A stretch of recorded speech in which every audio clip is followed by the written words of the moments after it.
I wouldn't say it was a waste. It was, I mean, it helped me to understand that somebody just made all of them up. At least that's how it felt.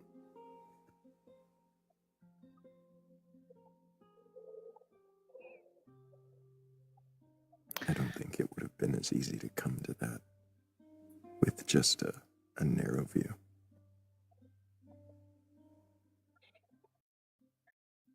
If you had the ability and all the appropriate resources to create a religion yourself, all right, and you were serious, you wanted to do this for some unknown reason, right? What do you think the religion would be at its core, and like what would you think that it would stand for ultimately?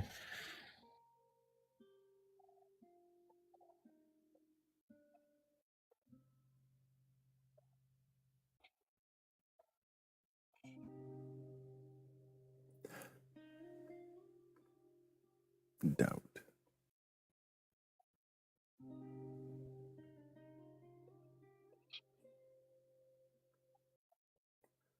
But honest doubt. Questioning, exploring our understandings through testable and repeatable means.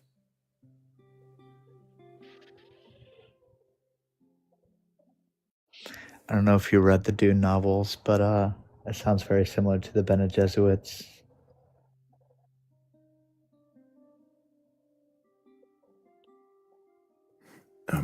And we'll make sure that we don't create any prophecies. Probably a good idea. It seems like it didn't work out well for them.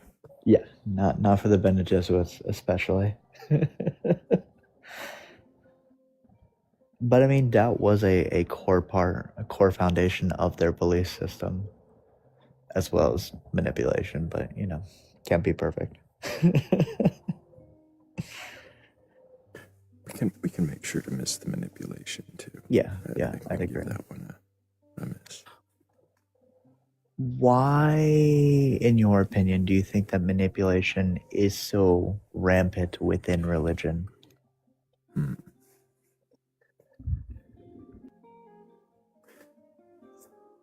I don't know, but I speculate that it comes from what religion has always been used for. And also, I'm not angry. I'm having a lighting malfunction.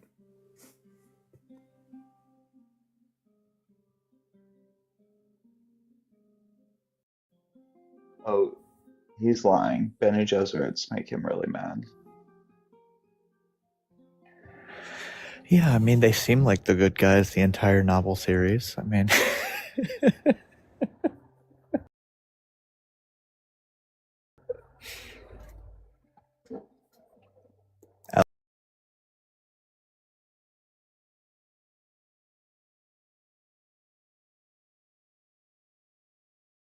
Alex said jokingly.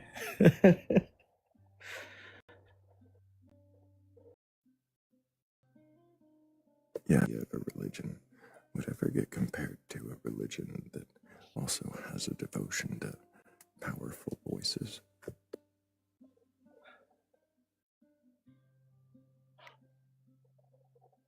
Honestly, though, powerful voices aren't a bad thing when used properly. They can be used to speak against corruption, against authoritarianism. I think it's just when people use loud voices to oppress other people that it becomes an issue.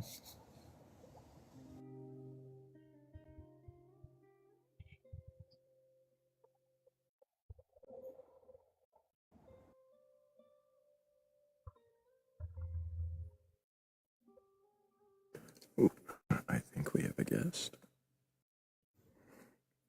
Hello, la la la la la.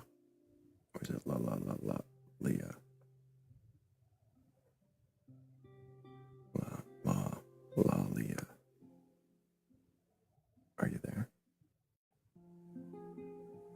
Gosh, you're so straight. It's Leah.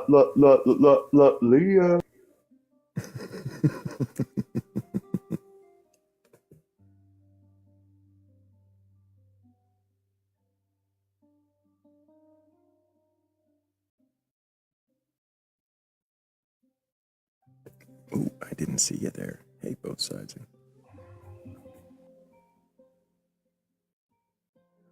Welcome. Hello, all. Sorry, I had to turn my volume up. It was much quieter when I came up. It does that, yeah, once you get up on the panel. How is everyone this evening? Morning. I am alive, I think. Let me check my pulse. It is not a night. I'm very tired because I had a very eventful night last night and day. But we're here, and Alex is asking Thrayle great questions, and Thrayle is more like thoughtful and stumped than I've heard him be in a long time, and that's. Alex has some very interesting and intelligent questions. And as always, there's always some great questioners up here.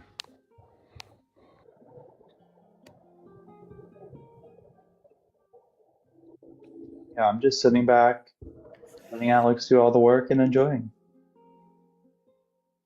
You guys are too kind.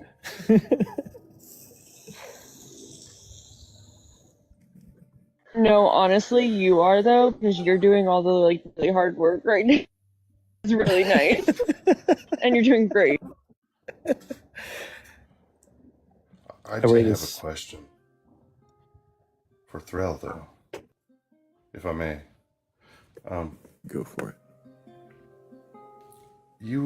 I listen to you all the time here, and you always seem to have this level of compassion and consideration, at least for those who don't test your patience and disrespect you.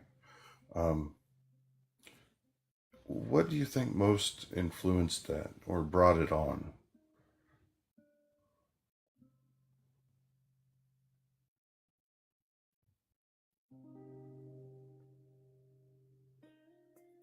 That's a good question.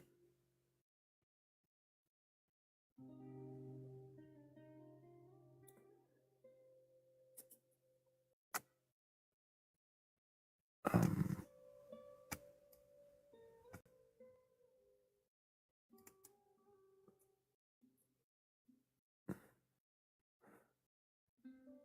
I wonder if it has anything to do with my um,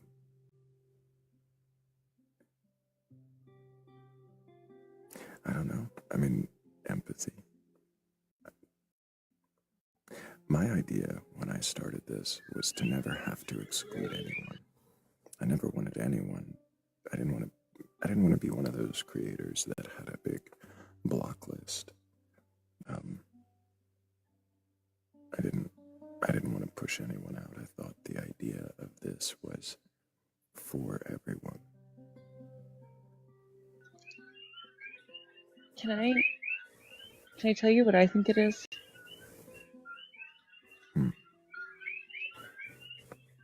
Thrayle is a great listener, and he sees people like in a way that most people have not really been seen.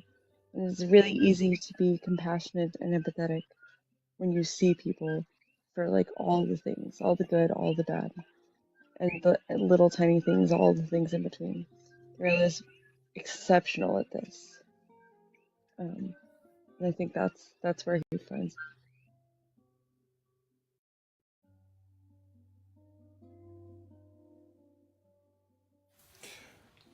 It's something that I just want to find more in myself and be able to share as openly as you do. And I just kind of wanted to figure out how I might be able to practice that better, or maybe some sources or influences, any Spend literature. more time listening than talking, and spend all the time you can listening, really. I also am fairly good at this, and that's how I did it. I listened so much.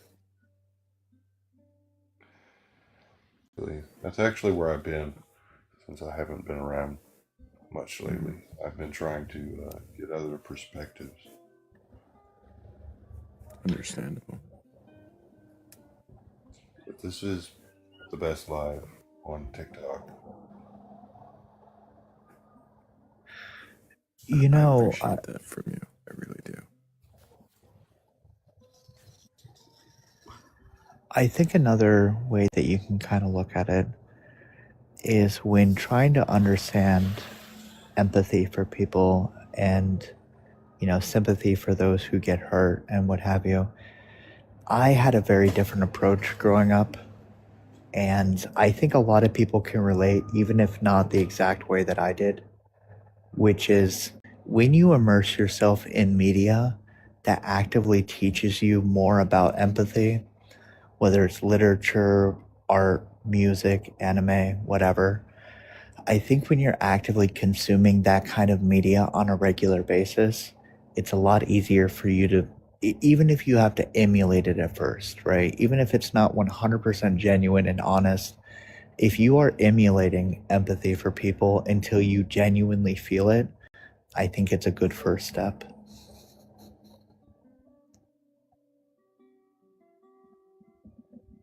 Now, you know what question I'm going to ask, so I'm not even going to say the full thing, but No, have you yet? Hammy. No, I need Okay. to. I've been sick.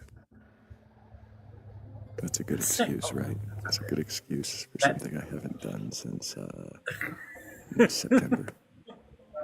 You're right. You know what? I'll give you a pass this time. The next time the questioner comes up, unless you're sick, you may not get a pass.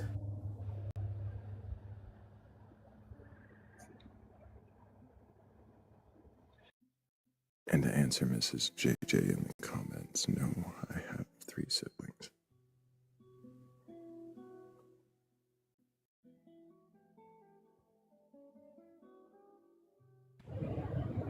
Is heretical one of them because y'all are both skeletons? No, we're just bone bros. That Okay. sounded bad. Bone brothers. No, that still sounds bad. Why would Well, you I say mean, you that? didn't say Why boner, why would you brothers. say that? Thanks. I'm just gonna stop. It works better. You didn't say boner brothers. I mean, that would have been worse. No, but you did, and that's really bad.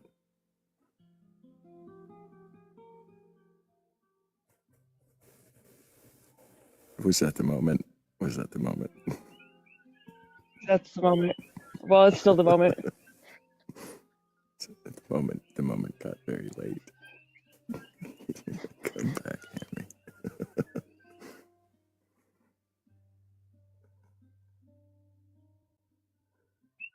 We were just talking about how you hadn't done anything drop worthy, and there you go.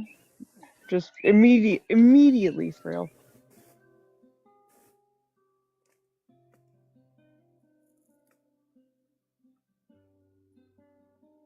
Nothing I do is ever drop worthy. Monster says I'm a question dodger. I don't know. I think I've answered most of these.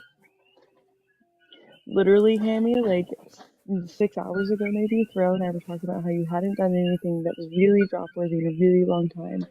And I the don't do first anything. thing you do when you come up here. That wasn't drop worthy either.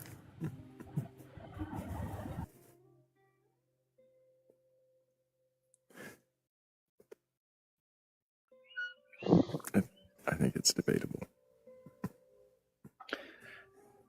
I don't You think know, so. Thrayle, as the, no pun intended, as the backbone of our community, because whether you know this or not, you are the backbone of us, all the religious community, pretty much. Being able to question unbiasedly is, what kind of content or like media on TikTok do you consume in your off time when you're not questioning people? Like what brings you inspiration?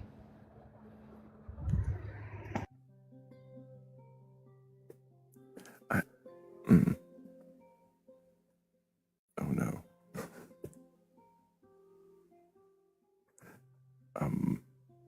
I do enjoy other lives.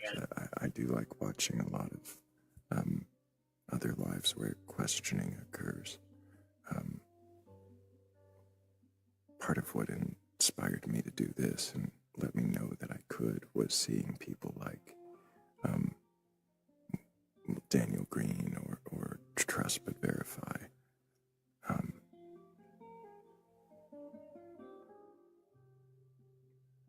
and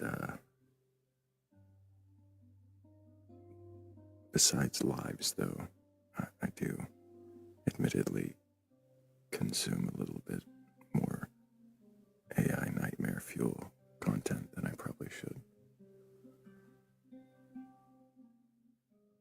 Um,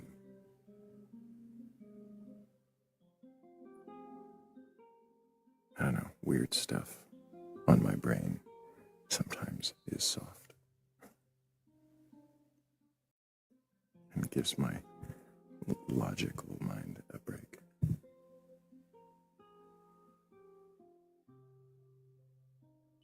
What Thrill's trying to say is that when we get off of here, we all have some like garbage.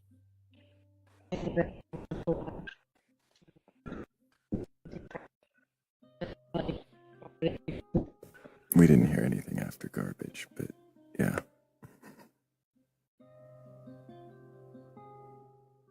I get off here and I go play Wordle, and then if I do scroll TikTok, it's usually going to be some weird AI stuff, some news, and the people that I follow, the other live creators and great questioners. Do you also follow any like musicians on TikTok since you very much love music? Some, yeah, quite a few. Okay. Do you follow any religious music not producers, but creators? No, there was one woman who used to do lives. Well, actually, I don't know. I don't know their gender. I shouldn't assume. Who used to do lives, and I don't know if they still do, but they were. I want to guess that they were either like part of the choir or the orchestra for their church, and they had deconstructed and sang all kinds of um, hymnals and gospels, but slightly twisted lyrics, and they do one-on-one discussions, but they usually end up somebody yelling at them. But no religious music creators.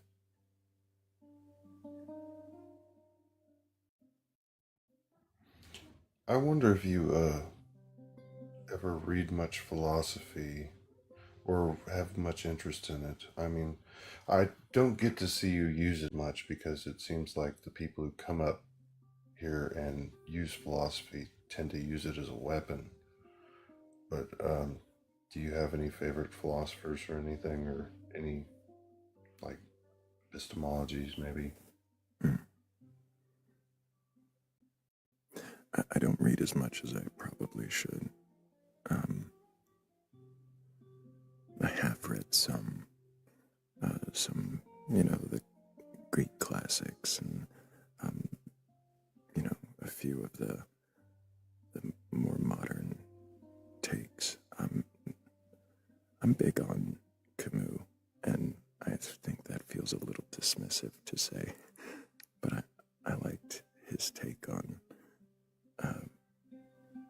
on on meaning or purpose.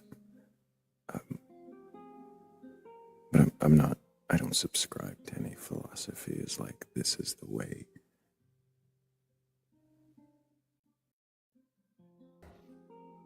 I always wondered. About philosophy, something that's fascinating to me, Thrayle, is that within paganism,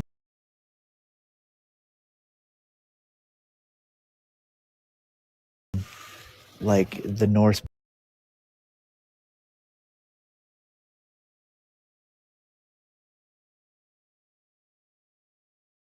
pagans and the Egyptianism it's not super flashy, very like primal. Norse paganism has a very warrior feeling to it, and then Celtic paganism definitely has the earthy feeling to it.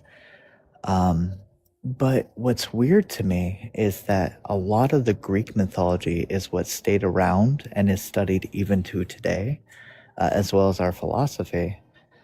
But we're not as popular as a pantheon as other pantheons are.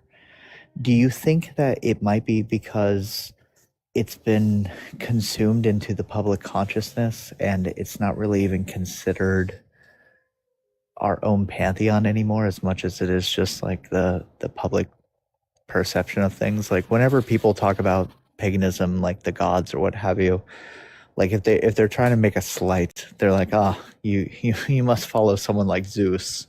Like do you think that there's a reason why a lot of the Greek literature has just become more baseline for education, whereas all the other pantheons haven't?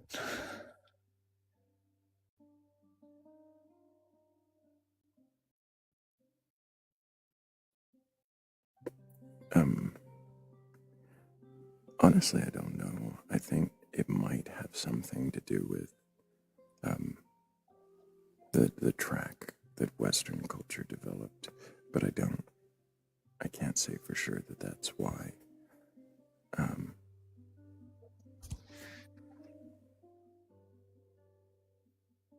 Just that the next, I don't know how else to put it.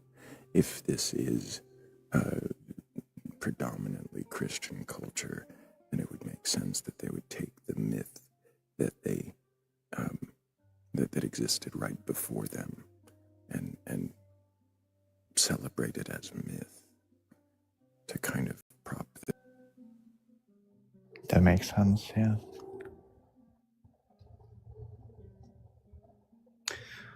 Are there any theologians, atheists or not, that you would recommend to people who are either deconstructing or kind of going through that questioning phase where they're really looking inwards to themselves?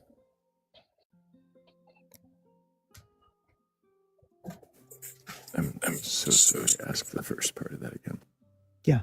Are there any theologians or people who actively study religion, either religious or non-religious, that you would recommend someone who is actively like going into deconstructing or questioning their beliefs?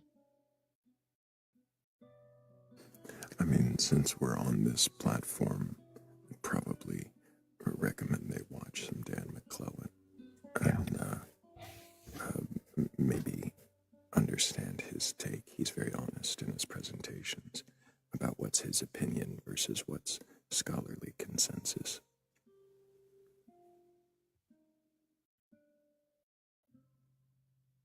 If you want scholars who like can take you through the context and stuff like that of the ancient Near East, Josh Bowen is probably one of the best ones on the platform.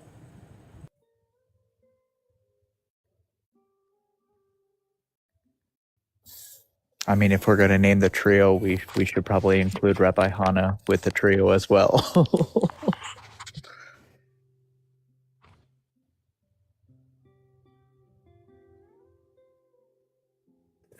Absolutely.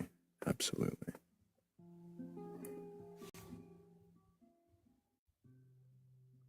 I believe all three of them are part of the Biblical Society, aren't they? Dan McClellan, Josh Bowen, and Rabbi Hana. Josh Bowen, yes. From the last I remember, and this was years ago, but the last time I remember, Josh, yes. I thought Dan McClellan was as well, because he has gone to a few of the different conferences that Josh has been at. It's possible.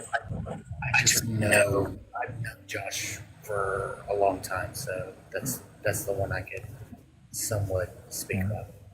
Really quickly, Yeah. before you get another question out, I gotta make sure and thank Heather's Descent, Law of Attraction, Angela, Philly, Philly twice, and Biblical Philistines, thank you. Also Shell, Bats, Tricerabare, and Karu, thank you so much for helping with the goal. I appreciate all of you.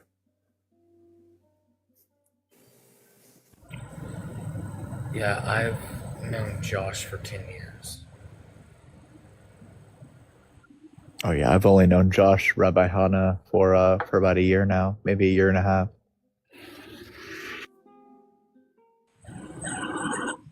So I was, Yeah, I met Josh and his wife, Megan, back whenever we were doing YouTube stuff. And then I found out that he was on TikTok now too, and I was like, oh wow. And Megan is also doing stuff here on TikTok as well, so that was pretty cool. Really quick, gonna thank Cat the Witch for knocking out the other goal while I was thanking everyone for the previous. Thank you so much, Cat. And also, we've got Monster joining us. Hello, Monster. Hi. It's been a minute. Howdy. It has been a minute. Hi, Yami. I'm gonna guess you came up for Question the Questioner. I do have a couple questions. Was I correct when I heard you say that you spent some time in like a pagan belief system after your deconstruction, or was I wrong? I wouldn't say it was a deconstruction, but yes, after I left the faith I was raised in, I did spend a little time exploring paganism. Did you follow any certain deity, and if so, which one?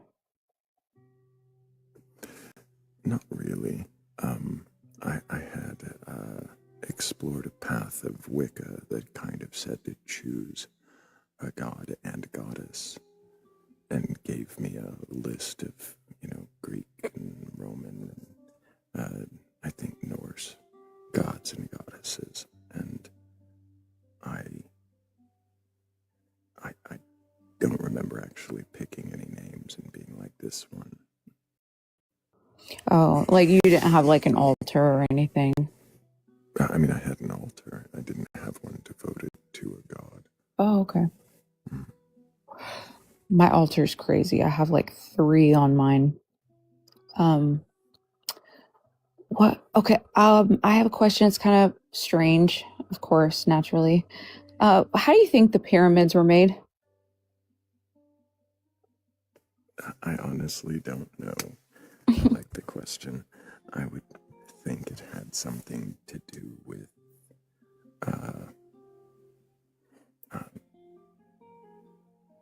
probably water levees and logs and rope. I think I should, or some other type of being. Human. And then lastly, do you believe in aliens? Do I believe beings other than humans exist that Mm-hmm. would be intelligent? Yep. I don't see why not. But I don't know that I believe any of them have been here. I think that it's possible, but improbable that they have made it to Earth. It'd be kind of pretentious to assume that we'd be the only beings in a vast universe, though. Like, Yeah. there could be a mimic planet out there somewhere with people on it like us, just somewhere else. There very well could be. But Yeah, I don't know that we would know that within our lifetimes. Yeah. I would say that they probably have similar technology to us, that they cannot traverse the stars. That led me to another thing. I'm so sorry. I can't remember if we talked about this before, Thrayle, but did you ever tell me what you think happens in the afterlife? I don't know why there would be an afterlife. What would be after? Like, you don't think that maybe we, some of us get stuck and haunt and or pass on somewhere else? You think that this is just it, right? Why would we haunt or get stuck somewhere? Oh, I don't know. I don't think I've had the chance to like ask Thurl what he thinks. Kind of interesting to hear what other people think. You know? What do you think, Hammy? Right. Well, I don't think there's anything after this life. I think that this is the one life we get, and that people spend too much time wondering what's after it, that sometimes they tend to forget to just live in this life. Yeah.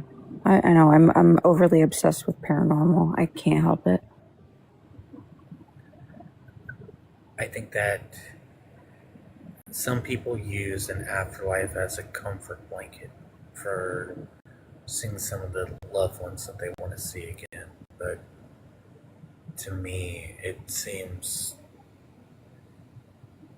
like when you strip away the comfort blanket of that, it doesn't seem like there's a reason for there to be anything after this life. Yeah. But I mean, why? I guess so. I mean, it really doesn't even make any sense that we're here at all, to be honest. Like, the process to me makes sense. The going from things changing and, arising things, that makes sense. For me, it's more, if I were to say that there's not something that doesn't make sense within all that process, it would be probably like why there's not more of it, like on other planets, and why didn't other planets, at least in our solar system, develop the necessary conditions for, or the necessary conditions to create life. I think it's interesting. I don't necessarily think that this disproves or proves anything, but I think it's an interesting question to ponder sometimes. See, Hammy, for this exact reason, I kind of follow the dark forest theory, which is if multiple civilizations throughout the galaxy are actively approaching technology that could either help them explore the cosmos or communicate through the cosmos, that they won't, simply for the sake of self survival. Why invite danger from another civilization you've never actually contacted before? That's how I kind of see it. Because, I mean, when we look at different planets throughout the solar system, there are many that can sustain life. There are many super type Terra planets out there that could sustain life. Maybe not life the way that we know it. You know, maybe it's just microbial, or maybe it's different animals or what have you, because they would evolve with different conditions that we would, different atmosphere, different gravity, what have you. I think that there are like statistically, there has to be other things that are alive. I just don't know if they're sentient or intelligent. And if they are, it would make sense that they wouldn't contact us because if they could see our planet and see the atrocities that we've done, there's probably no reason they'd want to contact us. Or they have been through the radio waves and it's just being dismissed as radio signals from a radio station. I mean, we don't even know if we're being contacted because everything is easily disproven, and we kind of try to disprove things that we're afraid of, and instead of considering that it could be something else trying to contact us. And I Yep. listen, I'm a weirdo.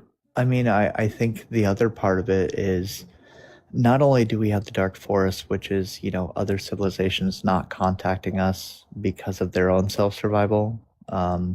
There's also the three-body problem, which has been made into a book and then made into a TV series in multiple different languages, which is kind of the same.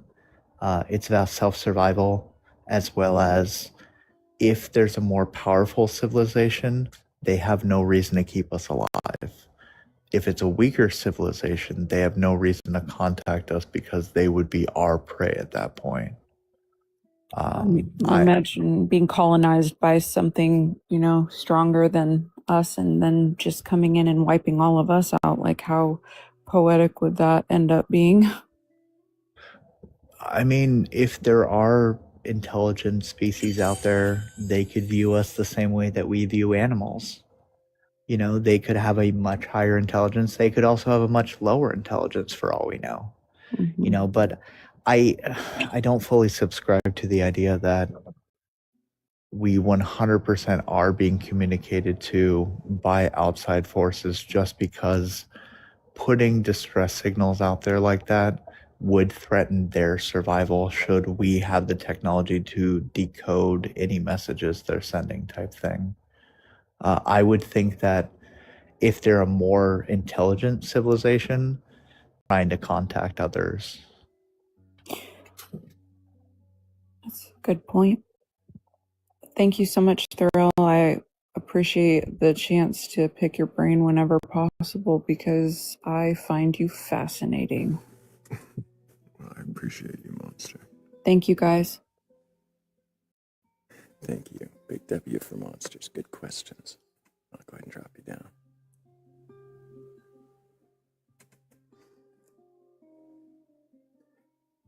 And if anybody else had questions for the questioner, well, this is your rare opportunity.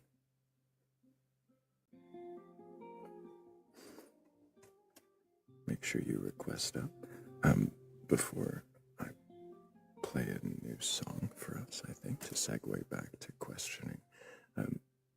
But I've got room in the queue here if there is anybody else who has a question for me.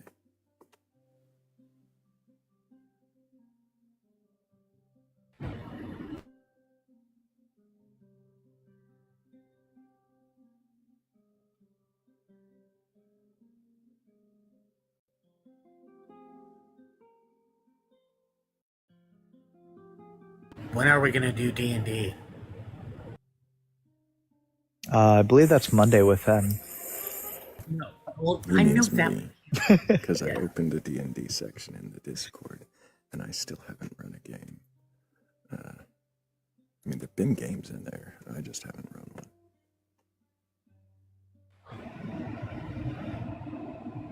I think you and me playing D&D Thrayle would be pretty top notch. I do like DMing. It's a lot of fun. But in my home game I've been playing lately, the other DM took back over his storyline, and we're having a lot of fun. I really do enjoy playing. Thrayle, if you do want to be a player, I can talk to Fen, and I know that he would make a space for you. Fen has a very large amount of respect for you, so I know that Fen would absolutely do that. Even if I had to drop so that way I could be able to hear you play a fun character, that would be no hassle for me. Because I know that Hammy also plays in that campaign. Well, I wouldn't want to make you drop for me. Finding the time to be a player at a table is tough. That's why currently my home game is only once every 2 weeks. But yeah, I mean, maybe sometime I would love to play in an online game. I've never played online, only in person. I played Jonas Falco.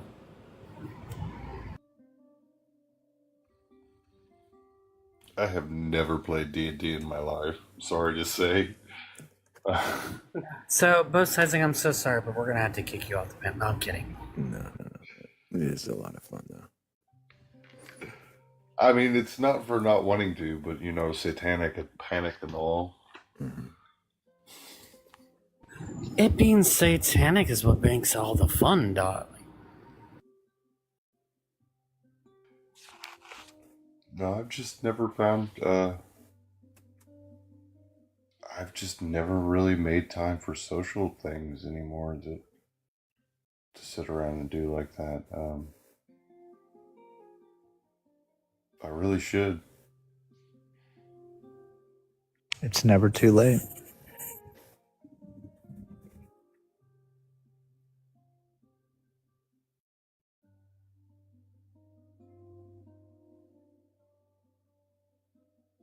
The best thing about hobbies is that no matter when you start a hobby, because whenever someone starts a hobby, they're not going to be amazing at it, right? But through practice, through time invested, and with a good group of friends, no matter what the hobby is, it can become an amazing experience. And that's all about the human experience, is actively living.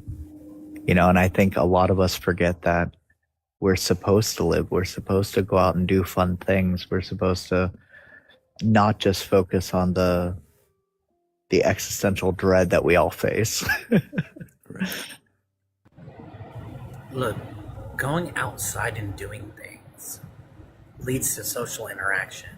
And I just don't support that, Alex. It's true. The grass is too rough to go touch sometimes. I get it. I go outside, you guys. I've heard of outside. It's that place where things happen, bugs live, and yeah. There's also no blueberry coffee out there, bro. But there are blueberries. That's where blueberries and the coffee comes from. Yeah, they come from outside. But it's not already ready to go for you. You have to sit there and take beans and take them off and pick them and put them in a roaster. Yeah. You gotta do things.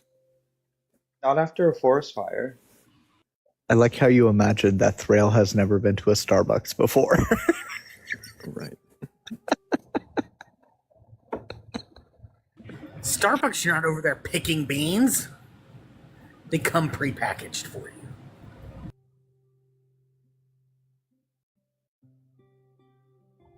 You haven't been to the Starbucks down here in Florida. Stay away from it. That's probably the best choice. They call it the Bible Belt for a reason. Texas is the Bible Belt too. It's just that I've heard of Florida Man, and nobody wants to deal with Florida Man. That's true. That's true. Every newspaper headline.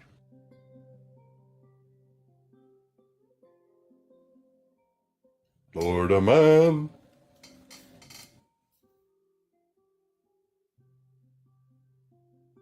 Didn't have a community like this around where I grew up and I lived. It's a pretty religious territory, and I don't know. There's something in me that is completely resistant to just not telling people that I don't believe. and trying to suppress that and just letting them say their piece. And I just really haven't been able to build a community. It's such a tent revival centric situation, you know?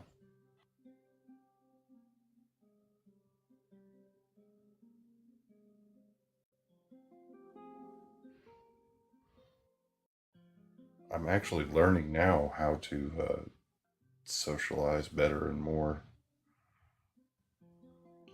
because I can question people on here, and if I don't feel like engaging, I can just disengage, and it makes it so much easier. It does make it easier when you can just disengage. I do get that.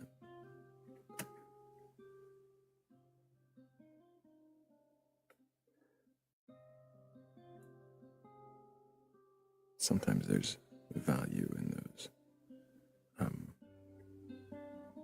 connections that you can't just sever.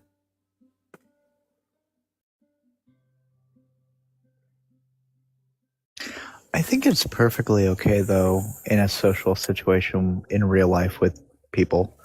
I think it's okay to say, "Hey guys, I'm really burnt out. I'm typically what some of my good friends who are extroverted would say is, I'm out of spoons. I've used all my spoons for the day. I got to get home. I appreciate we've hung out for like 2 hours and peace." Like, and they just, make their way out. And we understand, it's all about finding a community that actively loves you for who you are instead of what you can do for them, and that can be hard to find.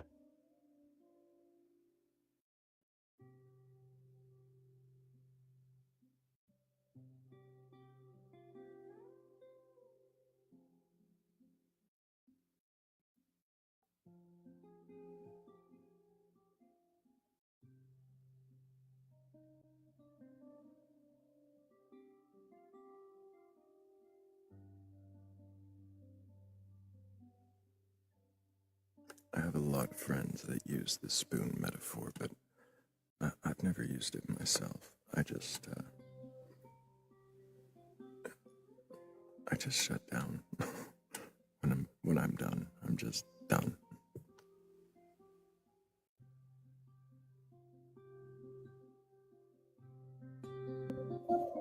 I think the spoon metaphor is the more pleasant way of saying that you're out of energy, because there's another terminology that some people use, but it's not as pleasant. Yeah, I know. And of course, spoons are probably better than energy. I'm more likely to question the energy than I am the spoons.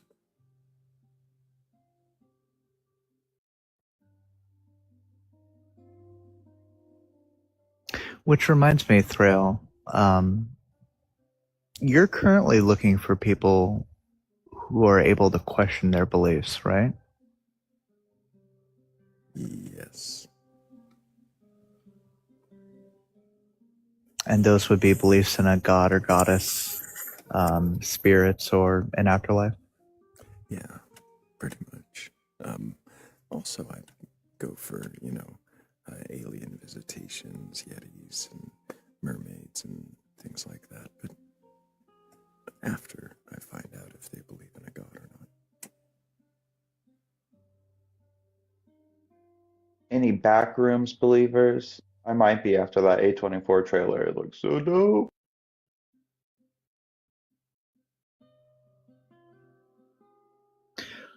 What would backrooms actually fall into? Would it be like, if someone genuinely brought that up, would that be a spiritual belief? Would that be a dimensional belief? Like, I genuinely don't know, like, where in the We have to terminology we would start with it. we have to see the movie. We don't know. Where'd it come from? Where'd it go? Where did it come from, Cotton Eye Joe?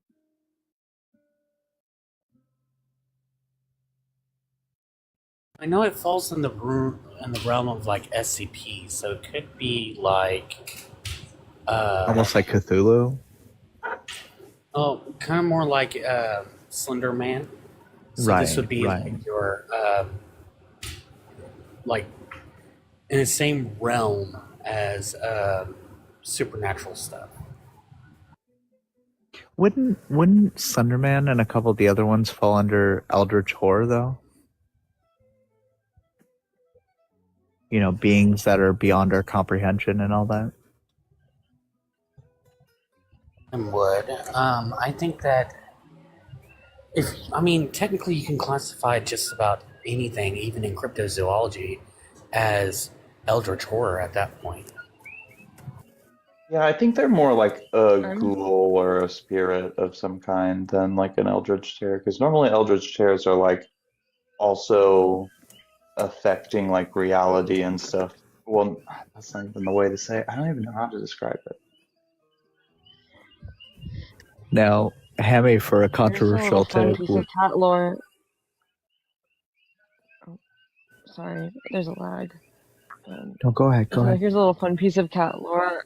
I'm terrified of Slenderman. That is absolutely horrifying to me. Why? Because the first time I ever participated in extracurricular fungus, I fucking spent like 6 hours playing that game. You know the game?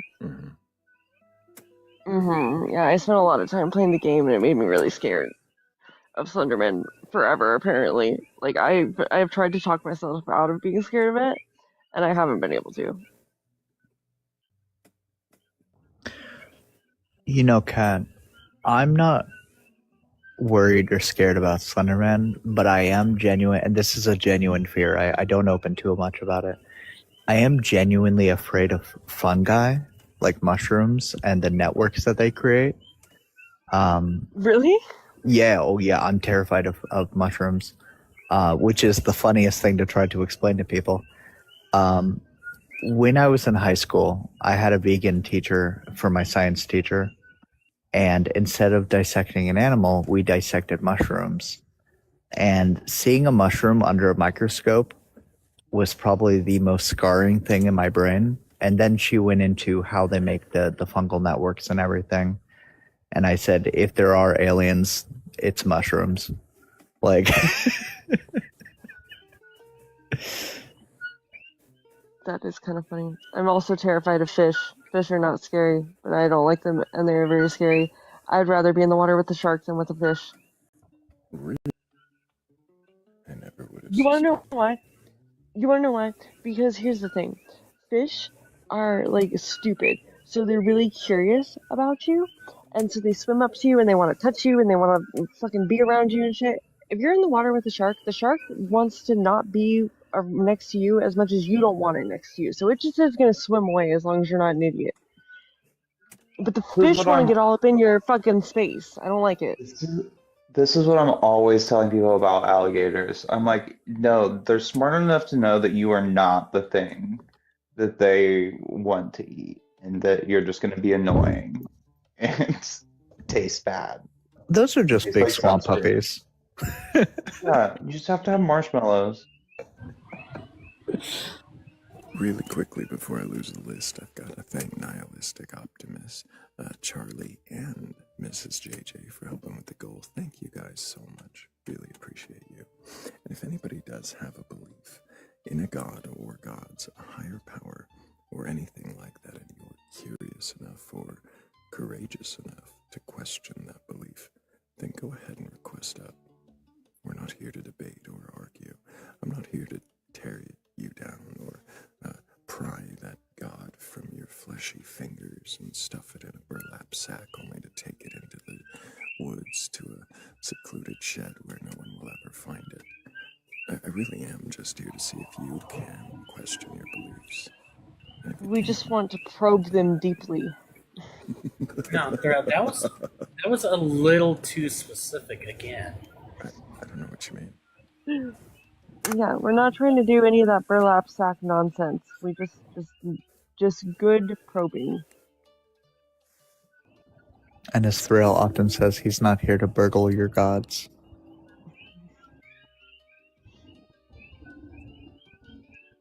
Although I do wonder, Thrayle, have you met anyone who has tried to burgle a god?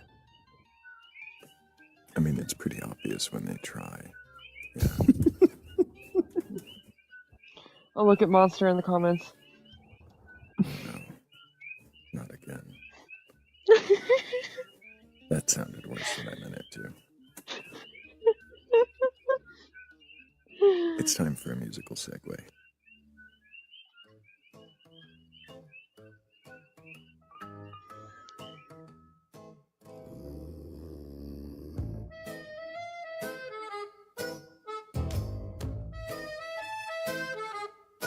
She set up shop by the rusted wheel, cracked red cards and a spinning field. Said, step right up, I read your fate. Step right up. I'm never early and I'm never late. She named your heartbreak, named your fear. Every nod just pulled her nearer. Every flinch was proof she was blessed. Every silence fed a little script of success.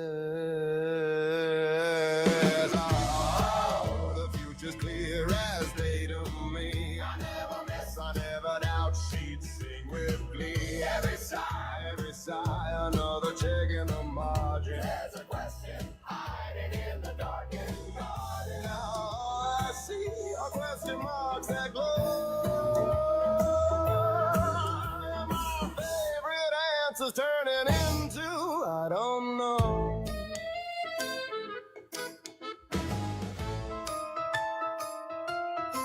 She'd weave loose threads into perfect tales, turn cloudy hints into iron nails. Did your father leave? Did your first love stray? 10 roads spoken, so one must lay. You fed her crumbs with every grin. She called it fate, not reading skin. Her crystal ball was a house of smoke. Stand on the stories that you yourself spoke of.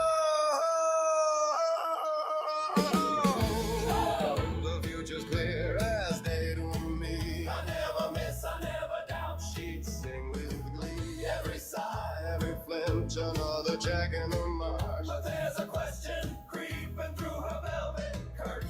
Now all I see are question marks that glow. My favorite answer's turning into I don't know.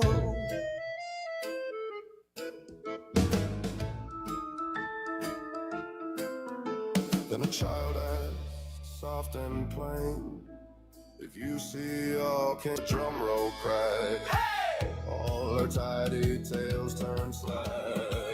What if the hits were only lucky throws? What if the misses just don't show?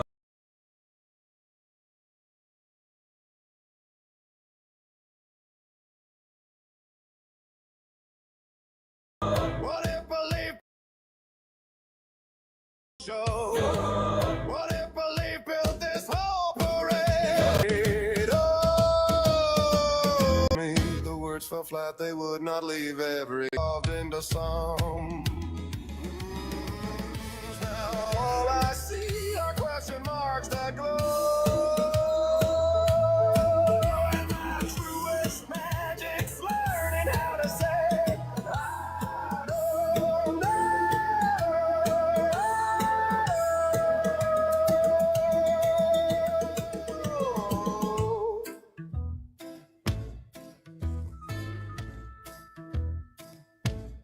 Under striped tents and crooked moons, she hums new hymns in quieter tunes, reads her own hands, laughs soft and low.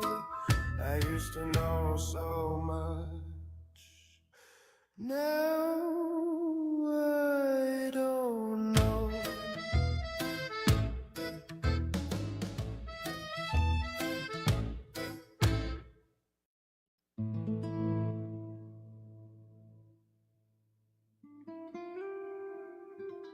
What was that one called? The question she didn't see.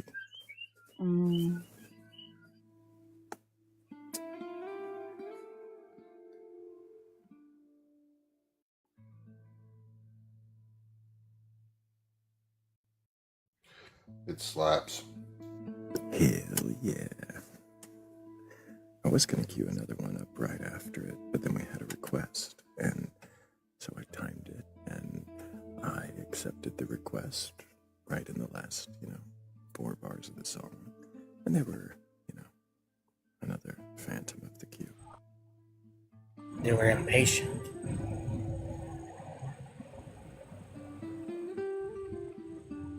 Unbelievable.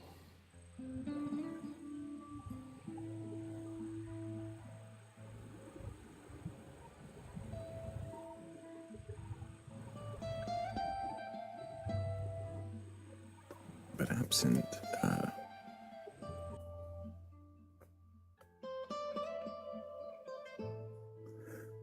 absent a believer with a belief, they believe they can question. I did get a few new versions of the song we've heard, and I kind of like this, so I'm gonna play this, and then our reticle has graced us with yet another hammy track, so I think we'll catch that one too.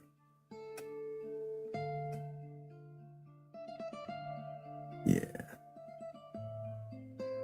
But while we wait for somebody to request up, somebody with a belief in a god or gods, a higher power, or anything like that, I gotta thank you guys for the 37,000 times you've tapped the screen. Of course, the more we do that, the more we get out to the FYP and maybe get somebody in here who's curious enough or courageous enough to question their beliefs. There's 128 people in here. 100 or 37,000 times is fucking pathetic. Let's go. I mean, something like Tappy tap tap tap tap tap tap tap tap tap. I'm gonna start yelling in the chat.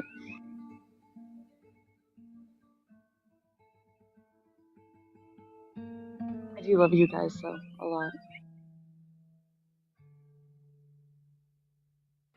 But she's still best gonna. audience on TikTok. It's truly the best audience on TikTok, but they'd be even better if they fucking tap. Told you she will yell at you.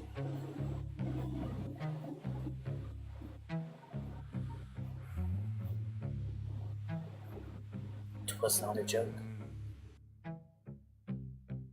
The panels are filled with questioners, asking questions maybe we don't know.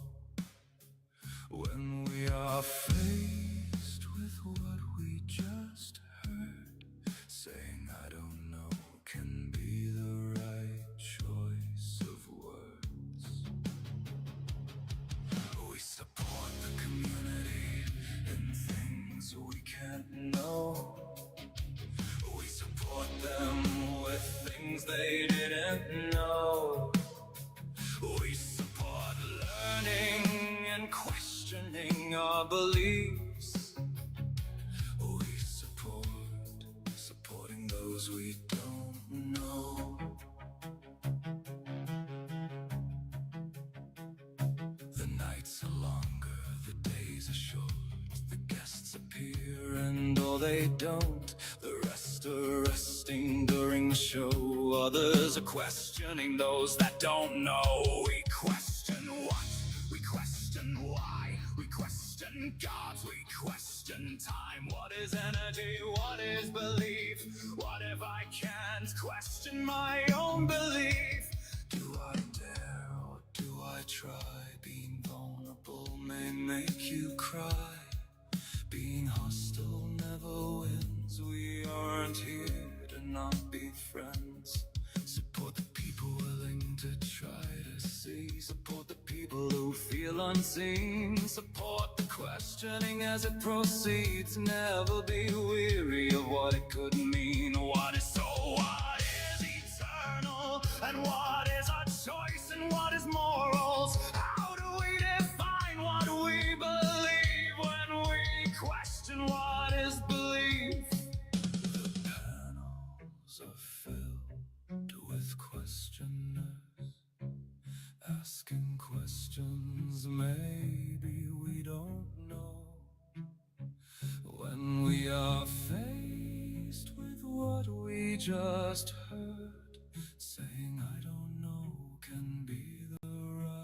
choice of word in things we can't know.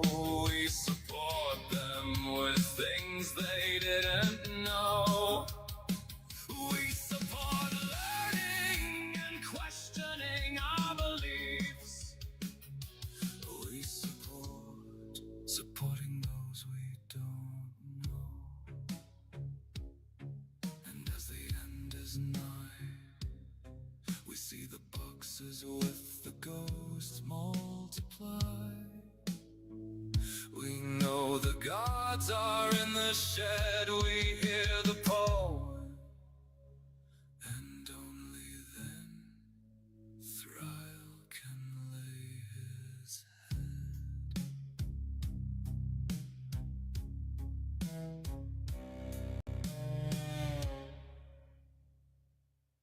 Oh shit. Yeah. Who that? Who that rolling through the jam? It's the one, it's the only Notorious Sham. Slide in the spotlight, who ate my fries? How you stay broke but you rich in lies? How your crew tough yet they scared of bees? How you sell dreams but you hate to sleep? Ask dumb questions, that's my method. Backwoods blessings, crook get lessons. How your watch shine but you late all day? How you talk deep then you fade away? Big hand, big plan, that's facts and spam. If I don't make sense, then you just don't understand. How your tank empty, but you still gassed up. How you say you hungry, never snack up. Yeah, Notorious H.M. Big hand, big man, big scam. Finna knock down what you with the flim flam. Talking in circles like a fan on a stand. Yeah, Notorious H.M. Ask wild questions, then I go ham. If it sound wrong, then it might be right. I'm the big ham, barking all night. How you count sheep when you scared of wool? How you drop gems but your ring box full? How you hate rain yet you love that drip? How you talk slick, never moisturize lips? Come on, I'll pull up like who cooked air in the pot? How you say you cold when your block too hot? How you stay awake in a daydream trance? How you claim you grown in your little boy pants? Big ham logic, all smoke, no exit. Make your brain glitch, you can't refresh it. How you chase clout but you scared of heights? How your future bright but you cut the lights? Notorious H.I.M. Big hand, big man, big scam. Finna knock down what you with the flim flam. Talking in circles like a fan on a stand. Notorious H.I.M. Ask wild questions, then I go ham. If it sound wrong, then it might be right. I'm the big ham, walking all night. Yeah, who that hog on the hotline? Ask why the stop sign never got a green side. Why you say forever, then you check the time?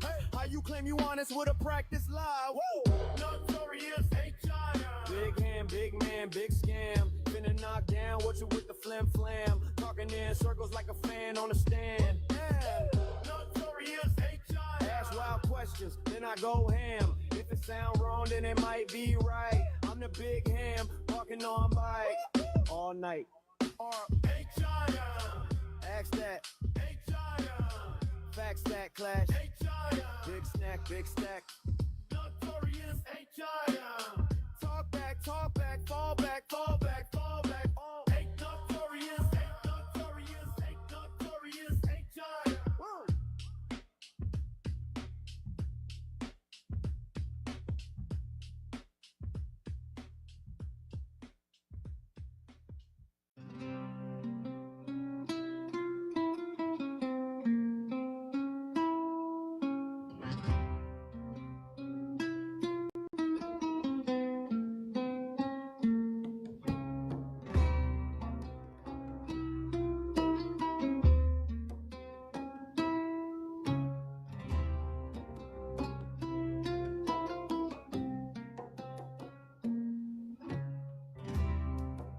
Welcome to our little corner of the tavern, where the candles burn late and the questions wander freely. Tonight's riddle is a simple one. Can you question your own belief? Not to attack them, not to take them away, just to look at them, turn them around and see how they hold up. If you believe something strongly, can you still ask questions about it? If you think you can, step on up and request. No debates, no battles, just curious minds and good questions. The Batcolyte is open.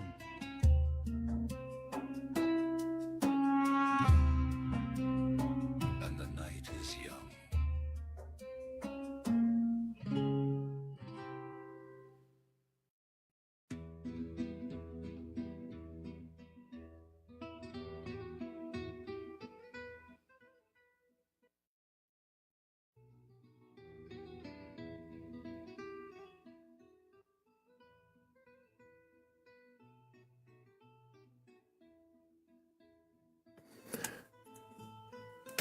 There we go.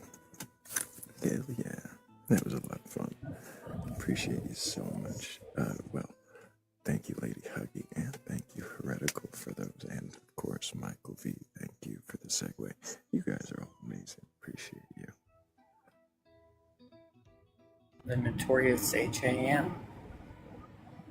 I gotta say, I like that better than the other one. Other two. You like Yeah, Uncle 3 Ham? songs.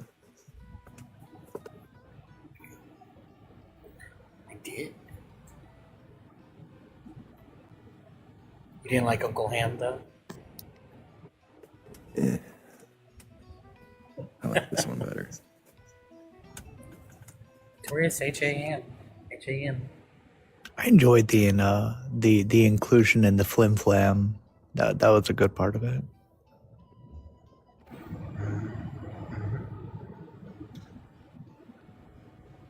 I do dabble in the flim flam from time to time.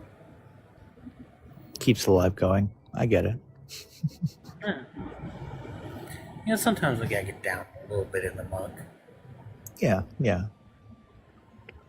That's what people don't understand or appreciate with people like us, Ham, is that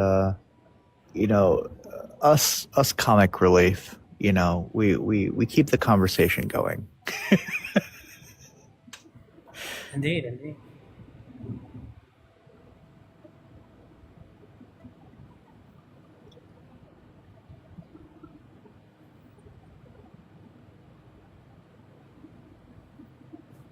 I did do the thing again. We had a request, and I waited till the last 4 bars of the last song and let them up. And they were a phantom, Ghost. of course. Yeah, Ghost yet again.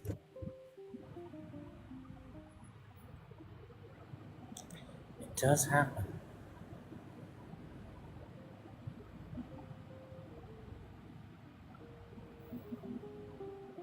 If you are not a ghost. Well, Okay. I just want to ask Lady Huggy's question. Can you keep a conversation going with yourself? I can. I can talk for hours, all by myself.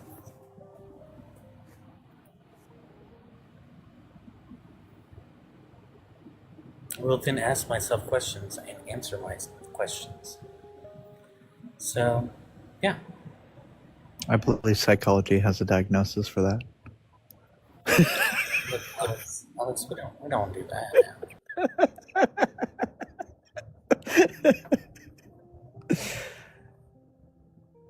We try to look. What happens outside of the lives is my business. You see, it would have been funnier if you said it was our business what happens outside of the lives. I would have, but Jacob did tell me not to say that. Jacob's a good guy, always looking out for you.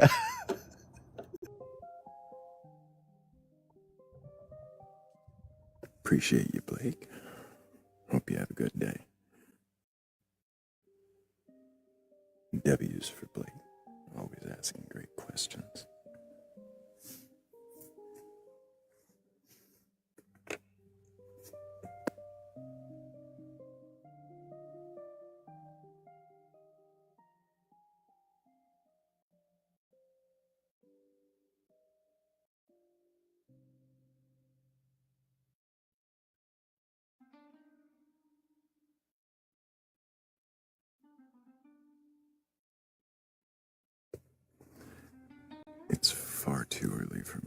considering poetry, there's got to be somebody with a belief in a god or gods or something like that, curious enough or courageous enough to question their beliefs. I don't feel like we've had anybody. Except Kyle. I'm sorry, Alex. There's two names there. You know, what's funny is that when I originally started, I was Kyle Sunni, and then every time I went onto a live, people would be like, are you a Muslim? And I'm like, no. They're like, why do you have Sunni as your last name? And I'm like, all right, I should probably change this really quickly, otherwise I'm gonna get a lot more of this. That happened for like a month and a half until I changed my name to Alex Kyle. And I had to keep the Kyle because I was already moderating for so many channels where they were calling me Kyle in the first place. And I was like, well, I got to keep the Kyle now.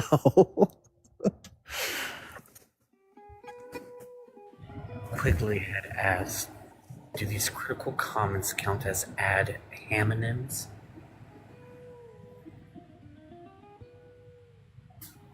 Yes, sir.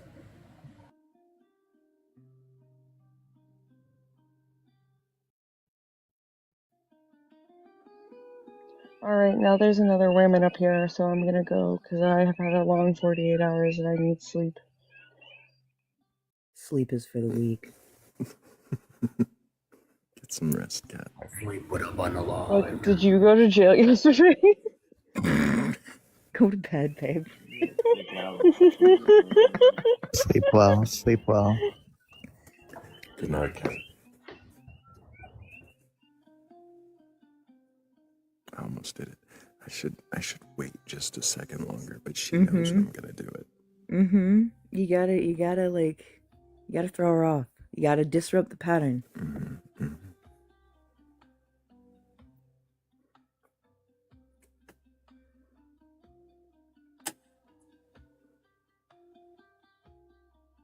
I've been to jail a few times. Not me. I'm a good noodle.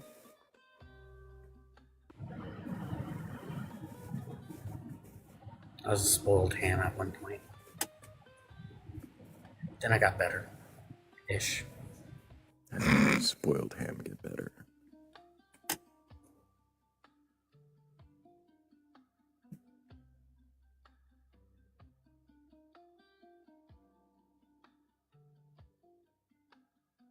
Is that how it turns green?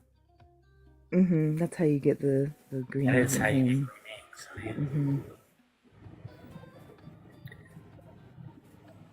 So, like, he was, like, well within his rights to be like, I'm not eating that dog.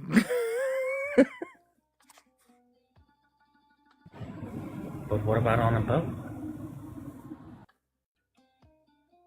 If you have a belief in a god, God's higher power, or anything else like that, and you believe you can question that belief, request up. Hell yeah.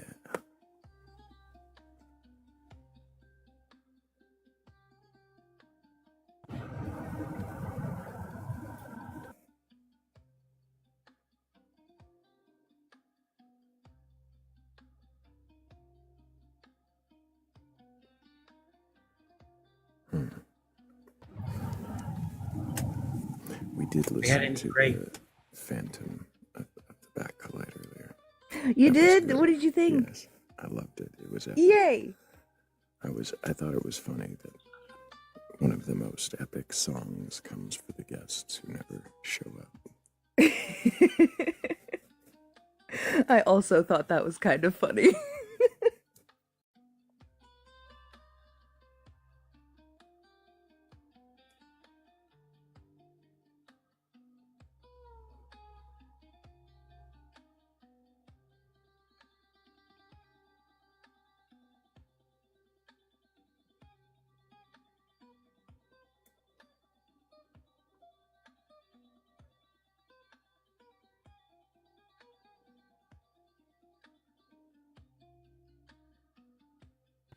I have not heard it because I was over at a different live. How dare you? How dare you?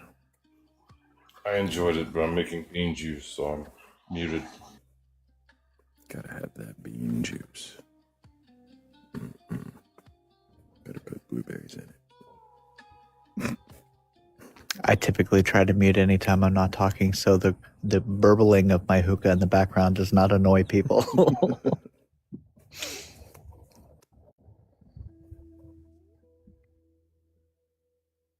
Well, it also saves you from maybe some miscommunications. That is very true. Yeah, I was surprised when Fen on his live, he was like, "Yeah, I don't care if you're on camera and you're smoking your hookah." I'm like, "Are you sure?" Because that's like a big thing. he literally does not care. Yeah, Depends he on does how not. the live is set up, and some people are more likely to get flags than others. So.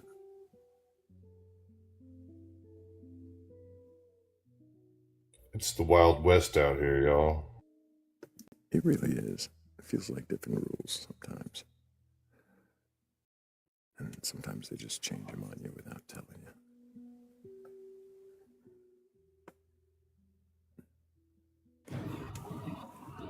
Hence my lovely appearance now on camera.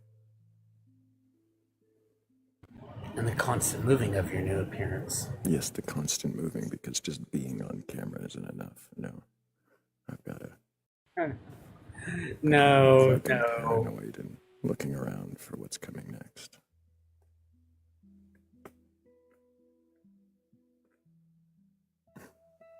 That one guy that swears the government is right behind him and following him. How much you have to move around and look.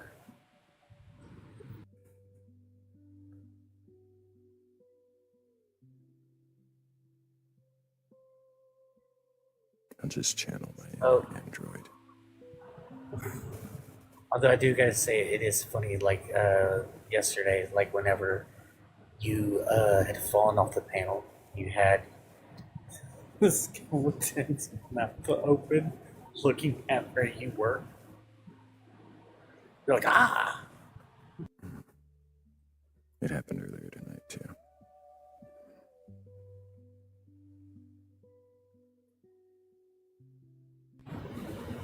But in other news, me and Shadow are friends. Well, I mean, that's good. Shadow's awesome. Okay. We made it official on his live and everything. Official. Congratulations. Friendship. Yeah.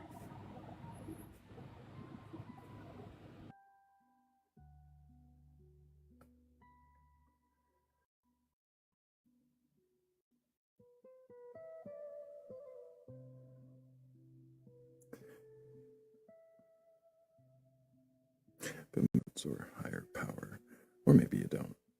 Maybe you just unofficially believe. Either way, if you can question your beliefs, then we might have a few questions for you. Go ahead and request up. I'm not looking for a debate. I'm not looking to argue or burgle your God. I really just want to know, if you can question your belief, then what is it you believe? And why do you believe it?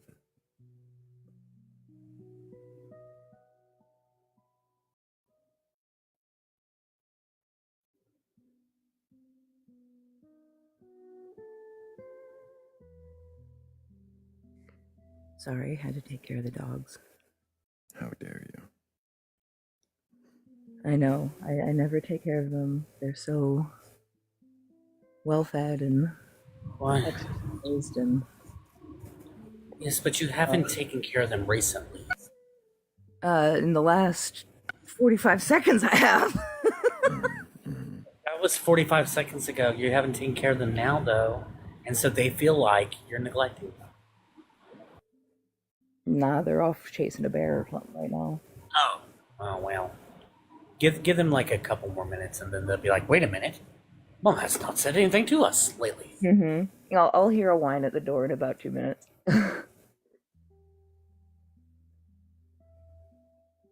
I had a phone call. Did somebody say wine at the door? Unfortunately, the wrong kind of wine.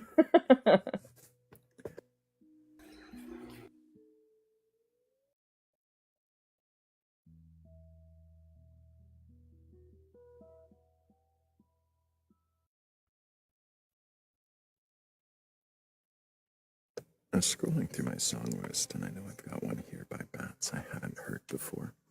At least I don't think I've heard it before. That must be so fun for you. There are so many that I haven't, because eventually we hit a point where I wake up, 2 hours before the live, and there's 30 more songs. well, at least a dozen. And so I download them, I move them to the device, and I try to, sample a few to get an idea of what might fit together, but I don't usually get a chance to listen to all of them. And so sometimes I go back through and I'm like, wait a minute, did I even hear this song? Do I even know what the style is? Do I even know what the song is? No. I know what it might be about by the title, and I'm excited to hear it. What a fun problem to have.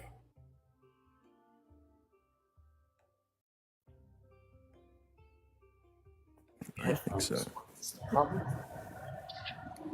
I'm sorry, I was switching headphones. What's the problem? A song I haven't heard. We don't know what it's going to be, but we're going to all listen to it together. Yay!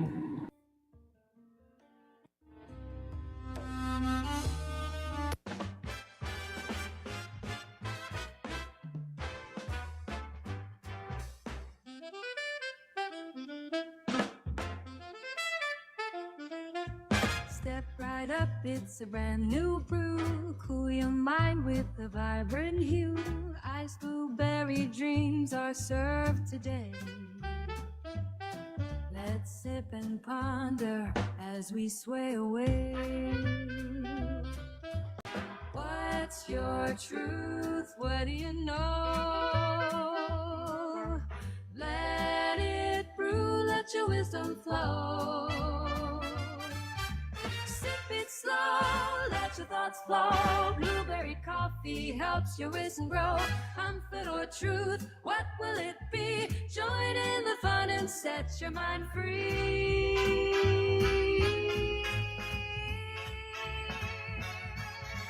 Chilling in the sun with a coffee in hand. Questioning the world, isn't that grand? Turn on the radio, let the big bands play. With every sip, find a new way to stay. Why believe the tales of old?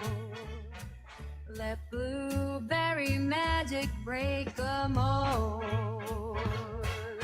Sip it slow, let your thoughts flow. Blueberry coffee helps your wisdom grow. Comfort or truth, what will it be? Join in the fun and set your mind free. So grab your drink and take a seat. With iced blueberry coffee, life's a treat.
Hell yeah, thank you, Bats. We got another one up here by Catch Up. I'll give that one a listen, and maybe somebody with a belief in a god or gods might request it. Felt too narrow, like the walls were stitched behind my eyes. Every voice just bends along my shadow.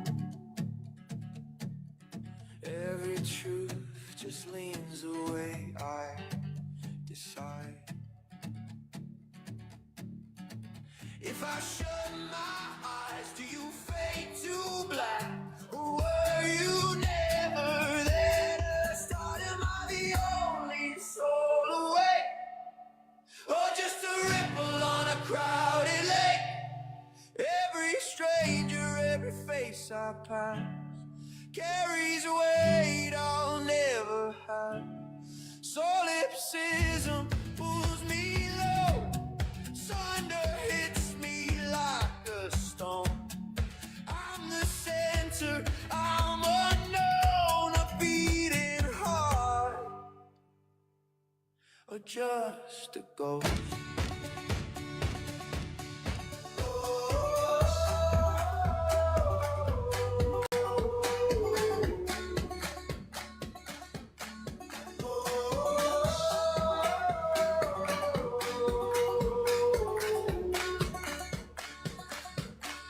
Past a car flying down the highway,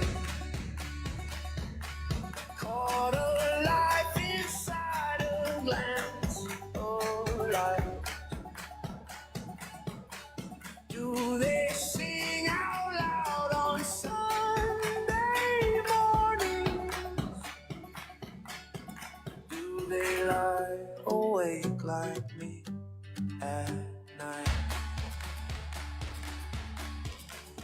Every window holds a life I'll miss, 1,000 worlds I won't exist. Am I the only soul awake? Or just a ripple on a crowded lake? Every heartbeat out of time with mine still keeps rhythm in its own design. Solipsism holds me close, thunder lets the whole world grow. I'm the center, I'm the blur, I'm the voice, and I'm the stir.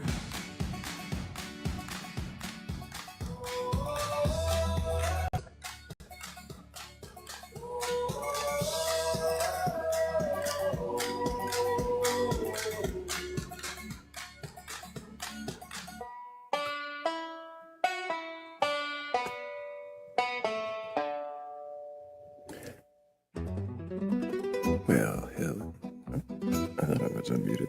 Hell yeah, there. Appreciate that one, Ketchup.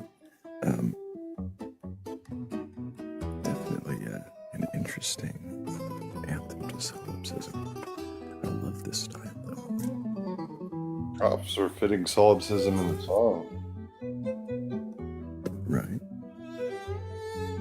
I feel like there's no other like genre of music's really loud for. I feel like there's no other genre of music that. Okay, now the music's gone. I can't see the fader anymore with the new setup. Oh, so fuck. it's my fault. I think I've got it in the right spot. You're good. But no, I feel like there's no other like genre that you could fit the word solipsism into a song other than like the like Mumford and Sons like folky pop rock kind of deal. I love how Morgan was like, I feel like there's no other kind of music, and Thrayle just cut the music. Yep, no other kind of music. It'd be like that sometimes. It was perfect timing on Thrayle's part. People don't realize it, but Thrayle is in fact a comedy genius. He is a comedy like wonder child. It's amazing every single time.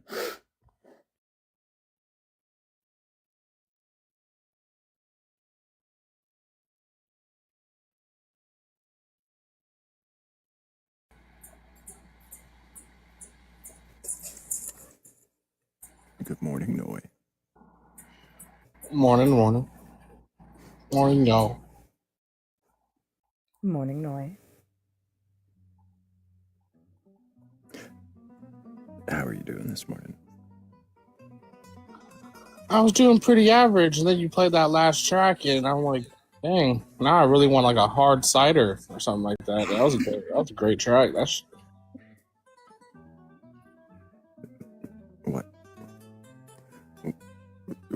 hard cider?